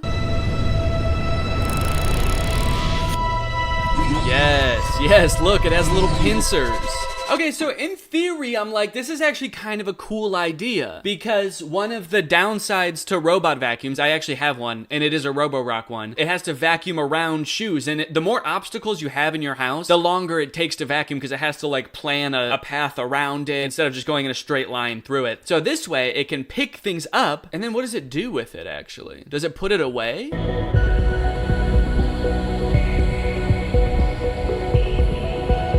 Oh, okay. It picked up the shoe, it vacuumed under where the shoe was, and then put the shoe back. So that's cool. It's kind of like a passive-aggressive robot vacuum that's like, I'm gonna clean, and I'm gonna pick up the shit that you left on the floor again, and then I'm gonna clean under it, and I'm gonna put it back. So when you come downstairs, you'll notice I've cleaned up, except for I haven't moved all the shit that you left on the floor again. Oh, it can relocate items. No matter what, actually, it would take like 9 years for it to vacuum my house. If it had to lift up every single object and vacuum under it, or every time it encounters an object, it picks it up and goes and puts it back somewhere and then resumes cleaning. Yeah, it's just gonna be vacuuming all the time, because the second it stops, it's gonna be the next day and it's gonna have to start again. Because it seems like it does it really slow too. That's the thing about robot vacuums, is it's kind of quicker to just vacuum your house. It's nice that it does it for you, and if you know, have a job where you leave every day, it can just do it while you're gone, but they are pretty slow. The innovative arm allows the robot to move obstacles out of the way and clean areas previously blocked. It performs simple household tasks and even serves as a companion. How does it serve as a companion? Not to be judgy, but like, where are you in your life if your robot vacuum is a companion? At the very least, get a Marumi. If you think the robot vacuum's a good companion, what you need is a shy little infant on your arm. How'd you like a little gremlin on your wrist, clinging on for dear life? Wait, where does it duck to? It said it like hides when it's scared. I mean, I guess they had it perched on a lot of purses, so does it duck in the purse? But where does it go if it's on your wrist? Just climbs down your throat? Oh, I gotta get out of here! AI-powered customization. I think just everything is AI-powered now. I don't think you need to put AI-powered even in the description. That's such a broad term that could mean anything. Like, it could just mean there's a microchip in this. And that's artificial intelligence, because it's not a human brain. We didn't put a human brain in this, is what we're trying to say. So if you're worried that this thing is like a full sentient, fleshy being, don't worry. It's just a robot vacuum. The Marumi, on the other hand, there's a little chimpanzee brain in those things. Yeah, they actually are just monkeys. We just spray painted monkeys, and we're calling them Marumis. It's a shy infant breed of monkey that we spray painted and we're selling. Streamlabs launches intelligent streaming assistant in collaboration with NVIDIA and in-world AI. Wow, he looks so real. That's crazy. I never would have guessed this dude's not real. Hey there. I'm your intelligent streaming assistant. Yeah, this is the kind of dry robotic energy that I think more streamers actually need to add to their streams. This is perfect. And what does he do? I can interact with your chat, answer questions, and I'll make sure to let you know when you miss that key headshot. He's gonna roast you and your gameplay? Canyon Crossing got the most votes, but that's where you rage quit when you couldn't clutch it last game. Okay, you know how like the AI voices became really popular on TikTok? There's that kind of like TikTok influencer accent, how like everybody kind of talks the same on TikTok. If this catches on, I feel like people are gonna just start talking like this, especially while roasting each other's gameplay. Imagine getting roasted by your friend while you're playing a video game, but they're talking like this. This might be a quick one. Oh God, oh wow. This might be a quick one. You totally missed that shot, you noob. I can also act as your producer, completely in the background. I'll adapt your stream to what's happening in game. Okay, that's actually kind of cool. Just don't make us look at you or hear you. You should have led with that. When something exciting goes down, I can trigger audio, play videos, change scenes. Automatically change the camera angles for you, play sound effects when something exciting happens, like if every time you get a kill, it knows and it plays a cool sound or something. That's fine. Just why are you making us look at you? Get ready for virtual AI co-hosts that chat with Twitch stars and control their stream. As a co-host, the intelligent streaming assistant can understand what's happening in games like Fortnite and offer contextually relevant commentary. Oh, great. That is a gun. This awareness enables the assistant to do things like highlight a well-timed build, provide commentary during a dramatic victory royale, or shout out audience members for sending tips. I wonder what would happen if you made it think you were playing a game, but you were showing it like real footage, like real war footage or something, and you were like, no, this is Fortnite. And it's like, oh, okay, great. Wow, incredible kill. CES unveiled 2025, this walking stool waved at me. Don't be alarmed if a stool with a lamp on it strolls up to you at this year's Consumer Electronics Show. That's just my pal Mimo. Well, whoever wrote this article has clearly already been won over by Mimo. Do not be scared of Mimo. Me and Mimo are cool. And if you're cool with me, then you're cool with Mimo. A model of the AI-powered robot. Yeah, we know that the robot is AI-powered, obviously. We didn't think it came to life because it was enchanted by a wizard. We didn't think it has a soul. Okay, I'm sorry. It's just that is the most redundant phrase. It made its debut at the trade show's Unveiled Media event on Sunday night, hitting the floor on a 6 wood-capped metal legs and greeting bystanders with gentle waves. What part of it is waving? Is it one of its legs? Is it going like that with its leg? Or is the lamp waving? I kind of thought the lamp was its head. It's made by the Japanese robotic company called Jizz AI, great, which bills it as the first ever customizable general purpose AI robot. I'd describe it as the love child of a mid-century modern table and one of Sid from Toy Story's Mutant Toys. Affectionately, remember, me and Mimo are cool. I have no problem with Mimo, and Mimo has assured me that it will spare my life because of that. Mimo did a little more than work the crowd at Unveiled, shimmying around and nodding its lit up lampy head. But Ishikawa hypothesized one futuristic situation where it could fetch a cup for its owner. Yeah, I gotta say, I don't know if I quite have enough like table-based issues in my life that I need a whole robot to take on that role. Like a robot vacuum makes sense because you need to vacuum your house every so often, especially if you have pets. But like how often do you need your table to do something for you? And no disrespect to Mimo, of course, because he and I have actually become quite good friends. I don't know if I mentioned that. The pre-order waitlist for Mimo is now live, but you have to sign up in person at CES. Mimo has to be able to look you in the eyes in order for you to pre-order him. Ishikawa said a tabletop version of Mimo will retail for about $3,500, while the full-size model will go for around $30,000. Wait, a full-size model? What is the full-size model? Is it like a dining room table? This 6-legged lamp might help your kid with their homework. It might. Hey, we just said it might, all right? Not a guarantee. It does know how to, but it depends what kind of mood he's in. Unlike some robots we've seen, when we saw it, Mimo didn't show any signs of being autonomous. It mostly shimmied around the floor and waved at people passing by. Man, it really shimmied. That's 2 articles that mentioned it shimmying now. The company envisions it being useful for some childcare tasks, like reminding children to do their homework and then watching over them to make sure they actually complete it. Watching over them is kind of a terrifying word for a robot, especially one that has a lamp for a face. It's just kind of like shining down on them. I'm picturing the lighting of like an interrogation room. It's also using its 6 legs to pin down the child's 4 appendages until it's done with its homework. The company is also interested in using robotics for elder care. Okay. That's nice. That's definitely a future I would not like to live in. Thank you. I get old and my kids and grandkids are thinking about putting me in a home and they're like, no, let's just get him the table. The table will look after him. He doesn't need human interaction. He doesn't need a face to look at. He needs an 8-legged table monster. That's the only thing that's gonna keep him kicking. And I'll grow old, just me and my table. Well, I think that's a pretty good note to end on, honestly. So thank you guys for watching. I'll see you guys next time. Bye-bye. Hello everyone, welcome back to the second channel. Boy, do I have some interesting news to go over today. It's just come to my attention that Andrew Tate, who you may remember from my video about the Alpha Male Club, that like insane business / degrading / firebending club, the guy from that video is apparently under investigation for some absolutely devious acts. And I should probably say before I get into what they are, be warned that this video is gonna cover some heavier topics such as potentially sex trafficking and abuse. So I would definitely steer clear of this video if you are sensitive to those things. And that is because this article from the Daily Beast came out that said police raid MAGA king of toxic masculinity, which I suppose is Andrew Tate, in human trafficking investigation.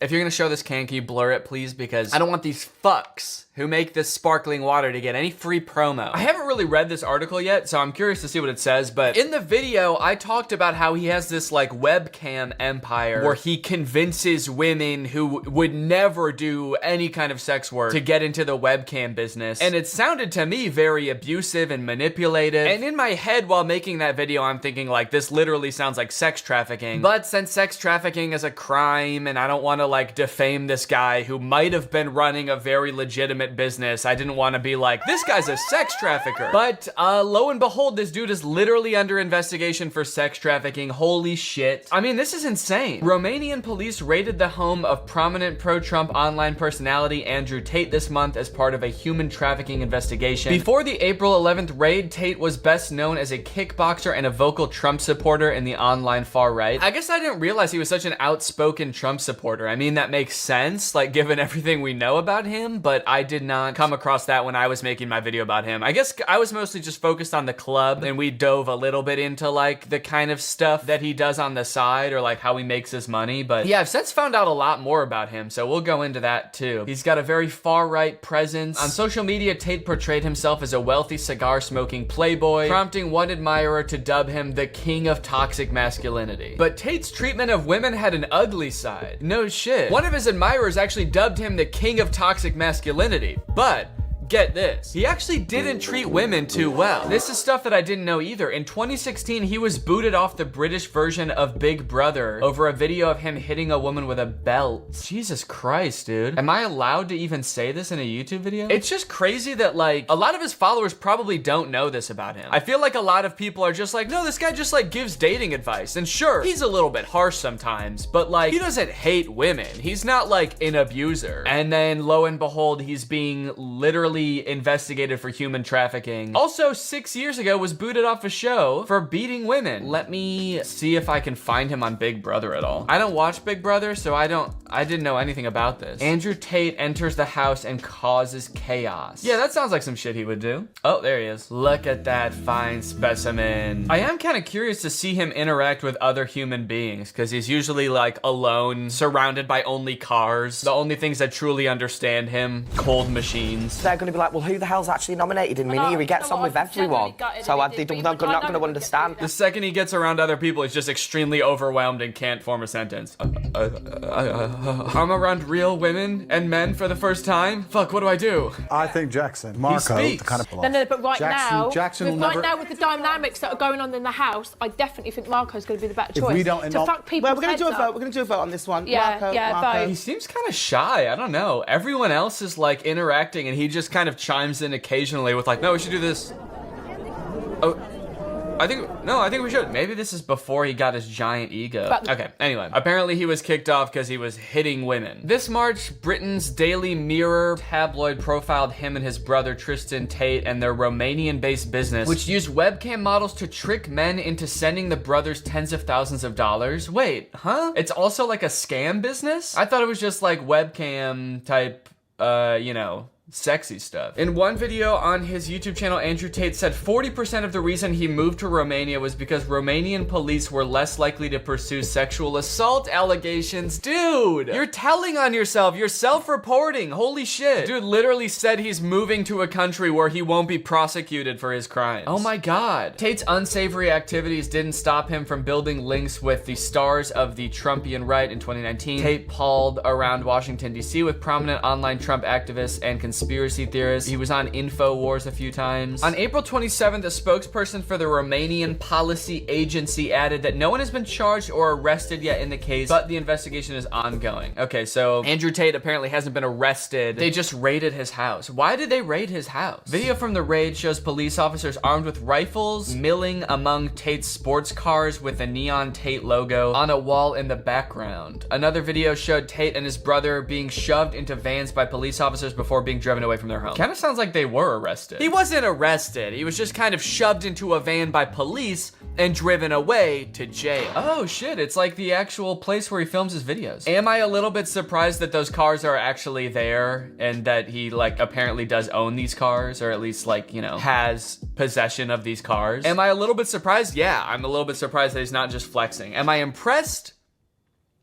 No, I'm not impressed that he made this much money doing the absolute most evil thing in the world. A Romanian newspaper reported that the raid was sparked over reports that an American woman was being held captive at the Tate house. Police found both the American and a Romanian woman in the building during the raid, according to the report. Oh, well, that seems pretty cut and dry to me. They got reports that a woman was being held captive, and they went there and they found her. No girls were found in my house, and nobody was arrested, Tate said. Yeah, dude, I think both of those things are actually wrong. It seems like allegedly a woman was found in your house, and also you were escorted away from the house by police. So, I mean, it seems like both of the things you said were not true. Also, it's kind of funny that it seems like the only thing this dude cares about from all the videos I've watched about him is like getting attention from women and like making it seem like women are all over him all the time. So I do kind of enjoy the fact that he's now trying to make it seem like there's no women ever at my house. There were no girls were found at my house. I never have girls at my house. Women hate me. Andrew Tate appeared to address the raid in Instagram pictures featuring him smoking a cigar in a staged interrogation room as faux police officers loomed over him. Tate added a caption, "Officer, I think we can all agree that bitches love to lie." This is insane. I mean, like, honestly, I'm not that surprised because the video that I made about him before really made it seem like he was a sex trafficker. And it turns out that might be becoming true. All right, let's see if we can find him talking about this on Instagram. I'm curious what his comments are from like his supporters. Okay, so I guess he's in a fake interrogation room smoking cigars. This post has 37,000 likes. The top comment is "Real G. Can't break the unbreakable." Oh my God, he's got stans, dude. He's got like Andrew Tate's logo as his profile picture and his username is Tateism. Everyone's commenting "Real G, Big G." Is that like Andrew's nickname? Everybody calls him Big G. What does that stand for? None of his fans seem turned off by this. This is very disturbing. Yeah, they do. They do lie. They love to lie. That's why I moved to Romania, actually. Because I know that women are gonna try to lie about me so much that I actually have to move countries where no one will believe them. I cannot believe you took pictures. Okay, well, obviously this isn't the actual interrogation room, dude. This is like the stairwell of an apartment building or something. These are obviously staged. It's not obvious to stupid people. Man, people are obsessed with this guy. What the fuck? In front of a McDonald's, I have a Bugatti. The Big Mac. People just listing foods. The Big Mac. Someone else comments, hash brown. People are trying to order things from Andrew Tate. Fries? French fries? Okay, hold on. I think I've just found the first negative comment on an Andrew Tate post. It's in front of McDonald's, and someone says, "Why are you even advertising this BS? Why are you advertising McDonald's, dude?" And people are commenting under, "I'm hoping he owns a few franchises. Otherwise, I have no idea." You guys are upset he's in front of a McDonald's? That's what pisses you off? This dude had a woman in his house being held captive, allegedly. And all the comments under that post were like, "Hell yeah, brother." You know, in all of the other posts, he's also promoting a BS business, but it's his BS business. It's his webcam scamming empire. You guys aren't upset about that at all? McDonald's, oh, fuck them, they feed people. It actually does seem like his interrogation post did underperform. This has 37,000 likes. Most of his other posts have like 43,000 likes, so maybe he did lose a few people with that one. But then they came back for the subsequent post. They were like, "I don't know about this man, but hell yeah, he's walking in the desert. Hashtag top G. He's Big G. He's cool G. He's top G. He's smart G." All right, now I gotta Google insulting words that start with G. Negative words starting with G. What can I call this fool? Goofy. That's what the G stands for, goofy. You absolute ass. You literally own G like the letter G was made for you. Yeah, you are literally such a goofball, dude. You are so goofy and silly. I remember seeing some TikToks of him that were insane too. Here's one. A lot of people ask me, "Andrew, why do you have a machete next to your bed?" And my answer...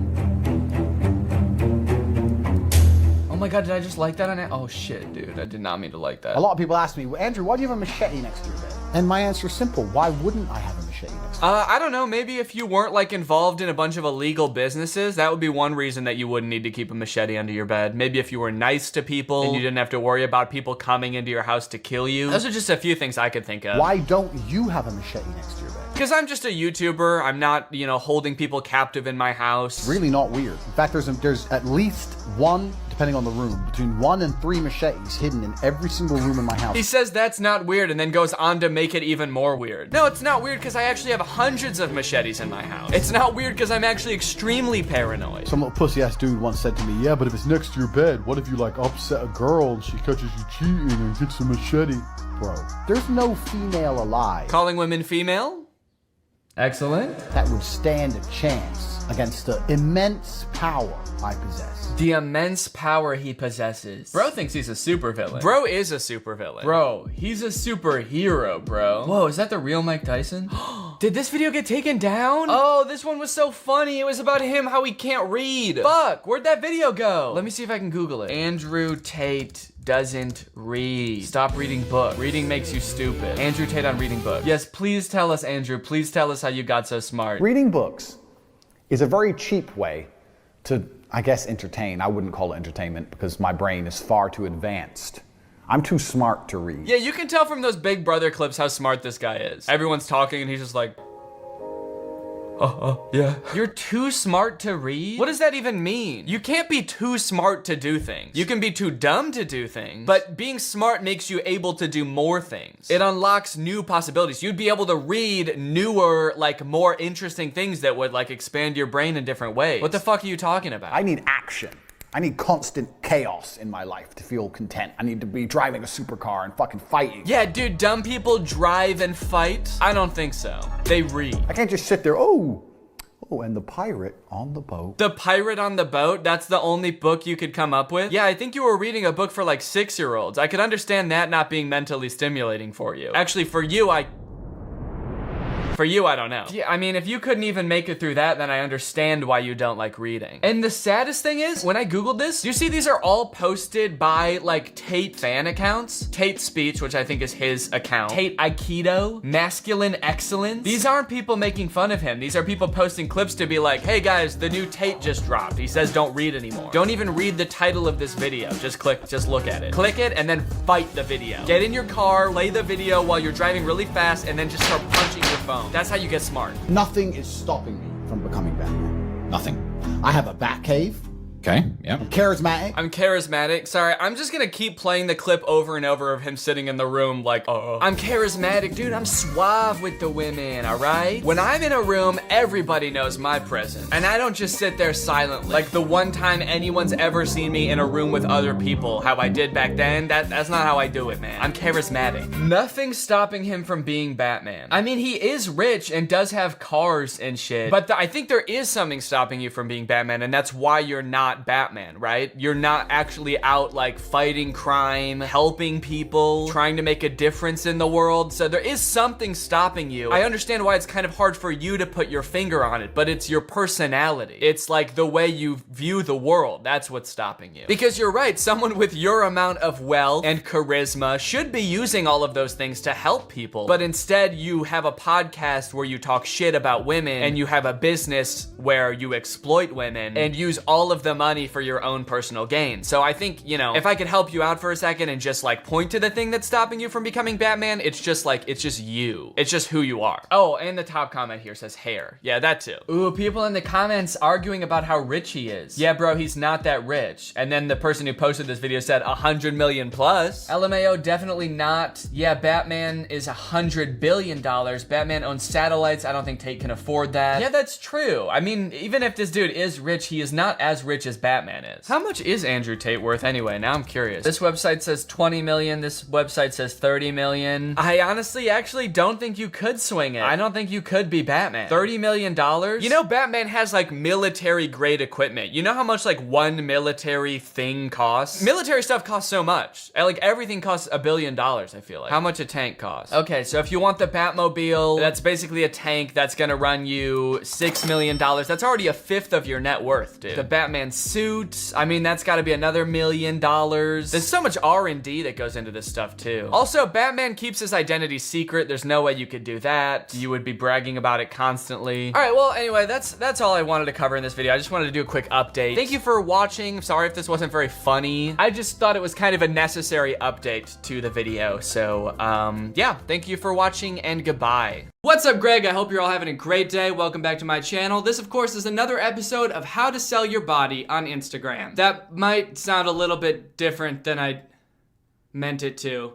Today we're talking about Ray Diaz. I recently discovered Ray Diaz on the Instagram Explore page, and after looking at a lot of his content, I've sort of realized that he has created a new genre of Instagram content. I would say he's Instagram's first Instagram comedian, fitness guru, hot guy. Let's take a look at his bio to see what I mean. Ray Diaz, 18 plus advised, single.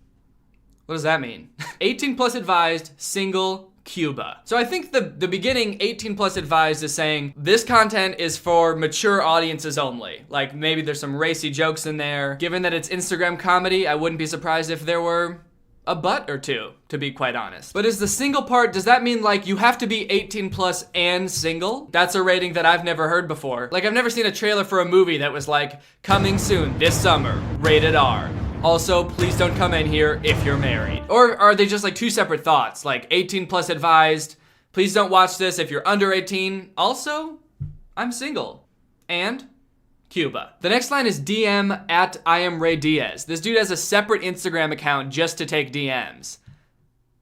Why? At first it almost made sense to me and seemed smart. Like, oh, he has a whole separate account so that the DMs on his main account aren't flooded with people who want to DM him. But then, like, now that doesn't really change anything. Now he's just gonna have two Instagram accounts that he has to check the DMs for. I don't think that would really help. What is this other account? Oh, he actually posts on here. Lots of pictures of him working out. This account seems to be exclusively for people who want to DM him and people who want to see him sweat. He says he posts daily videos. That bodes well for him, right? I don't know about you guys, but nothing says I'm committed to quality content quite like committing to posting every day. You know what they say about quality and quantity. They're the same. If you have more of one, you have more of the other. They both go up. And then it says ab routine, fit plan, nutrition guide, all pointing down to IamRayDiaz.com. IamRayDiaz.com looks like a fitness website where you can buy fitness programs, nutrition guides, stuff like that. There's like monthly memberships and stuff. I guess all of this is based around the premise that you found Ray Diaz's Instagram account, you like the way he looks, you like his six-pack, and you want that also. So you're going to pay him to teach you how to do it. It's just kind of interesting because his Instagram account isn't really like a fitness guru Instagram account. The majority of his content is like shitty Instagram comedy. But before we get into that, let's talk a little bit about today's sponsor, me. Take it away, me. Thanks, Danny. Some of you have probably noticed that under my videos lately, there's been a button that says join. It's right next to the subscribe button. And a lot of you are probably wondering, what is that? What are we joining? Is that a button to join Greg? Is this a button that was put there by Greg's enemy Craig to try to trick me into joining them? Well, lucky for you, it's not. I'm here today to tell you that it's actually a button to join my secret club.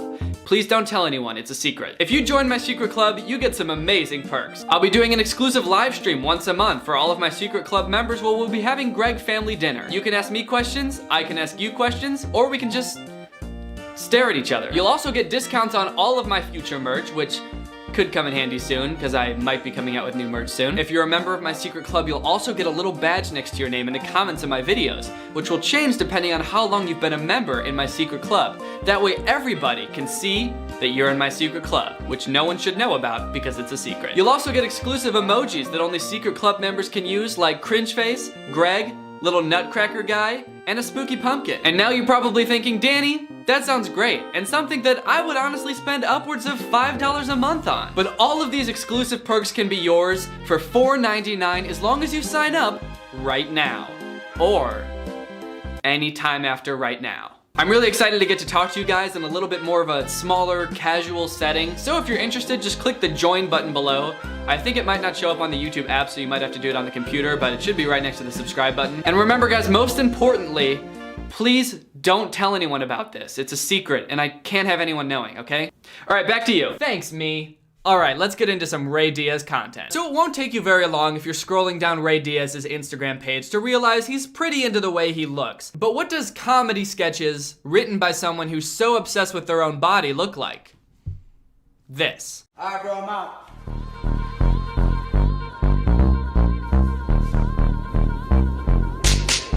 Are you taking a picture in slow motion? Hello? Why are you walking so slow? What are you doing? Oh, shit! Ray!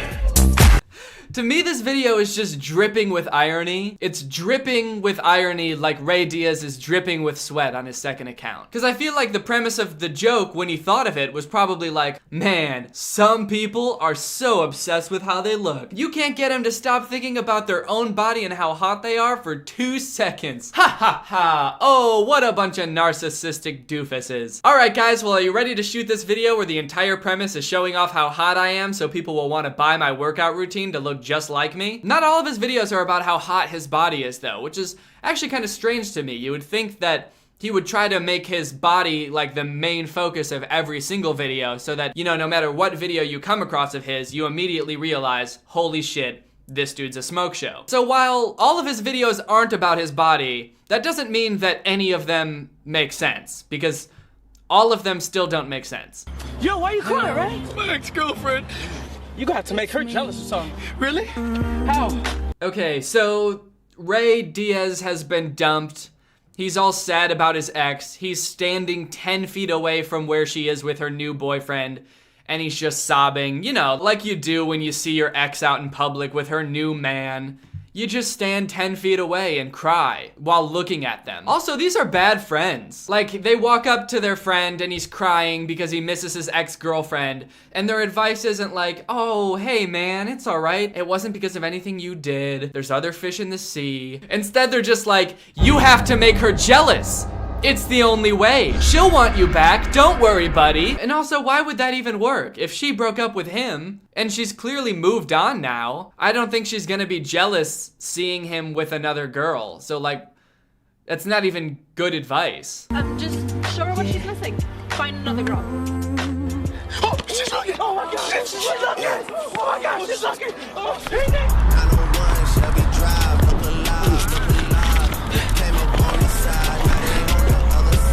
and then there's this whole montage that doesn't make any sense. He's like crossing the street, he's chugging water and then stealing a scooter. Like what does any of those things have to do with what's going on? Where are the girls? He also stops this guy and yells at him. He yells so hard I can't even understand what he's saying. Is he saying, where are the girls? Where are the girls? He just shakes this guy and he just yells, where are the girls? So he can't find any girls. He runs around this whole city and can't find a single girl somehow. So he decides to just kiss his friend's girlfriend. Like that? Life must be tough without me, huh? So it turns out that making the girl jealous didn't work after all, because all it did was get him punched in the face. Who would have thought that idea wouldn't work? Now I know a lot of you are probably thinking, what the fuck was that? That didn't make any sense. What was the punchline? Was there even a joke in that video? And that's fair, you may have missed it, but I've watched this video a few times and I think I found the joke. It's the way he rides the scooter off when he steals it from that guy. He's so silly. Why does he ride it like that? Here's another one called When You Look Better in Person Than You Do in Pictures. Amazing, you're killing it. Let's go. Oh, great. Man, this sucks. No, look at this. Oh my god, these are amazing. Oh, shoot me next.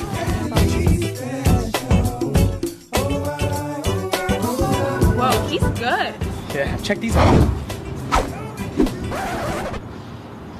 Good. I'd like to hear him pitching this idea. He's like in a room with his friends and he's like, so the joke is that when you take pictures of me, you know, who we can all agree is pretty fucking hot, right? When you take pictures of me, the pictures turn out ugly somehow. Can you imagine that? Pictures of me ugly? Now that would be funny. He does occasionally post fitness stuff on his profile every so often, like this. What is this? Like, without having watched this video, I'm just trying to figure out, like, how, and more importantly, why you'd ever be in this position where your friend is, like, horizontal in midair. He's doing, like, Luigi's side B from Super Smash Bros. And you're over him just, like, looking like you're about to just, I don't know, poop on him, I guess. Now I gotta watch the video to find out how they did this. Oh, okay. That's how he did it. Still doesn't explain why though. Wait, this one too.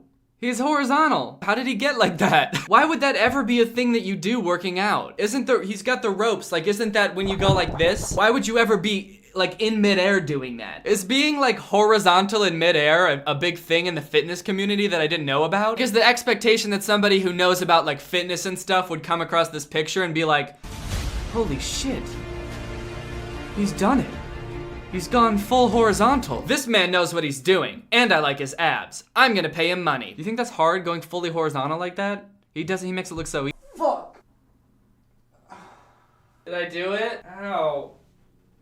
I hit my knee. How does he do that? How does he even get out of that position? He has to fall, right? He just falls on his face and hurts his knee like I did? That's not cool. My knee hurts. And the worst part about it is I don't even know if I did it or not, because I won't know until I look at the footage, because to me that just felt like flailing in midair, so I don't know what. I have no idea what that looked like. I sort of feel like someone just smacked me in the knee with a baseball bat and then punched me in the stomach. But you know what? That's fitness. That's what it's all about, baby. That burn, that pain. I think I need to go to the doctor. When I watch Ray Diaz's Instagram videos, one thing that comes to mind is Lele Pons' Instagram videos. They both sort of have this feel where like they thought of the start of a joke and then they started filming. Like they didn't think of the start of the joke and then write out the rest of the video. They just thought like, hey, this is a funny thing to start a video with. Let's go film it and just see where it goes. Take this video, for example, that person who says they don't care. Like, that's gonna be our new apartment. Oh, you're cute. Hey, it's my boyfriend. I don't care. Call me. Okay. I don't care. So that's the premise. There's gonna be a few scenes of her not caring. So let's see what funny things she doesn't care about, and let's see how this joke progresses.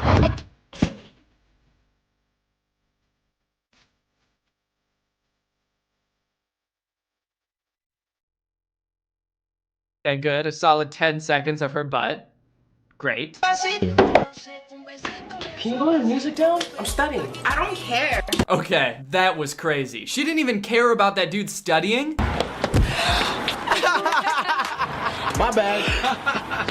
I don't care. Oh, you care? I don't care. I was watching this video and I was trying to figure out like, how is this going to end? Like, what's the punchline gonna be? It's this girl who doesn't care about anything. Even though this like somewhat devastating thing has just happened to her, she gets something spilled on her, she doesn't care. She doesn't care about this girl's boyfriend, she doesn't care about this dude trying to study. So my hypothesis was, you know, being that these are generally pretty predictable, I thought maybe something really small and inconsequential would happen. And that would be the thing that she does care about. Like, she would get really upset about something really small. I thought that would be like a valid punchline to the video. It seems like that might be where it was going. But I was actually wrong, and instead of doing that, the video ended. That was the end of the video. I don't care. It just ends with her not caring about anything still. It's just like 3 scenes of her just saying, I don't care. And then it ends. Now that's a girl who truly does not give a shit. They're gonna write that on her tombstone. She didn't care. That is, if she even cares enough to have a tombstone or to die at all. She might just live forever because she doesn't care. I feel like every time I click on another Ray Diaz video, it just gets more and more confusing. Like this one called Overprotective Cousins. Who are you? I'm here to take Angelica out. Oh, you taking out my cousin? You're black. You racist? We have white. Yeah, homie, what you talking about? You like peanut butter? No. Peanut salt, butter man. jelly time. Open your mouth, man. What the fuck is going on? What a horrible first impression to make on your girlfriend's family, first of all. Her cousin comes to the door and the first thing he says is, "You're black!" Wait. What's going on here? My girlfriend is white. I'm pretty sure of it. And you're black! So explain that, Mr. Cousin. Why are you black? And you know what? I sympathize with this guy, the cousin. We all know what it's like to be protective of your cousin. This guy comes over saying he's gonna take your cousin out on a date, so you gotta test him. You gotta make sure this guy is good for your cousin. So of course you're gonna make sure that he likes peanut butter sandwiches. That's the only way to make sure this guy's right for your cousin. Hey man, this is like you can't protect my cousin, man. You can't protect my cousin, little bitch. You couldn't even eat a peanut butter sandwich, let alone protect my white cousin. Look, man, look, you see this? All right, the next one's gonna be a lot faster, I promise. Yeah, see, he's just trying to be a protective cousin. If he finds out you're not a good guy, he's gonna shoot you. Tag people who can relate. Hashtag Ray Diaz, hashtag comedy, Hashtag Wednesday. This is the most Wednesday shit I've ever seen. All right, guys, well, I hope you enjoyed this little dive into the sweaty abs of Ray Diaz. If you're new here and you enjoyed this video, make sure you subscribe to join Greg. Greg is what I call my family here on YouTube. All you have to do to join Greg is subscribe and turn on my notifications, and you can be Greg too. Being Greg has a lot of benefits. You'll instantly be notified anytime I post a video. You get to feel like you're a part of a family. You'll be immortal. That's right, you will never die. And every single Greg gets one free complimentary kiss blown from me. So if you're not Greg yet, please close your eyes at this point as I will be administering the kiss to all the Gregs. Okay, here we go. All right, so now if you're not Greg, you can open your eyes and please subscribe and turn on my notifications and you can get the next one. All right, thank you Christy Sterling for turning on my notifications. You are truly Greg. I'll see you guys next time with a really interesting video where I get caught in a snowstorm and die. Bye.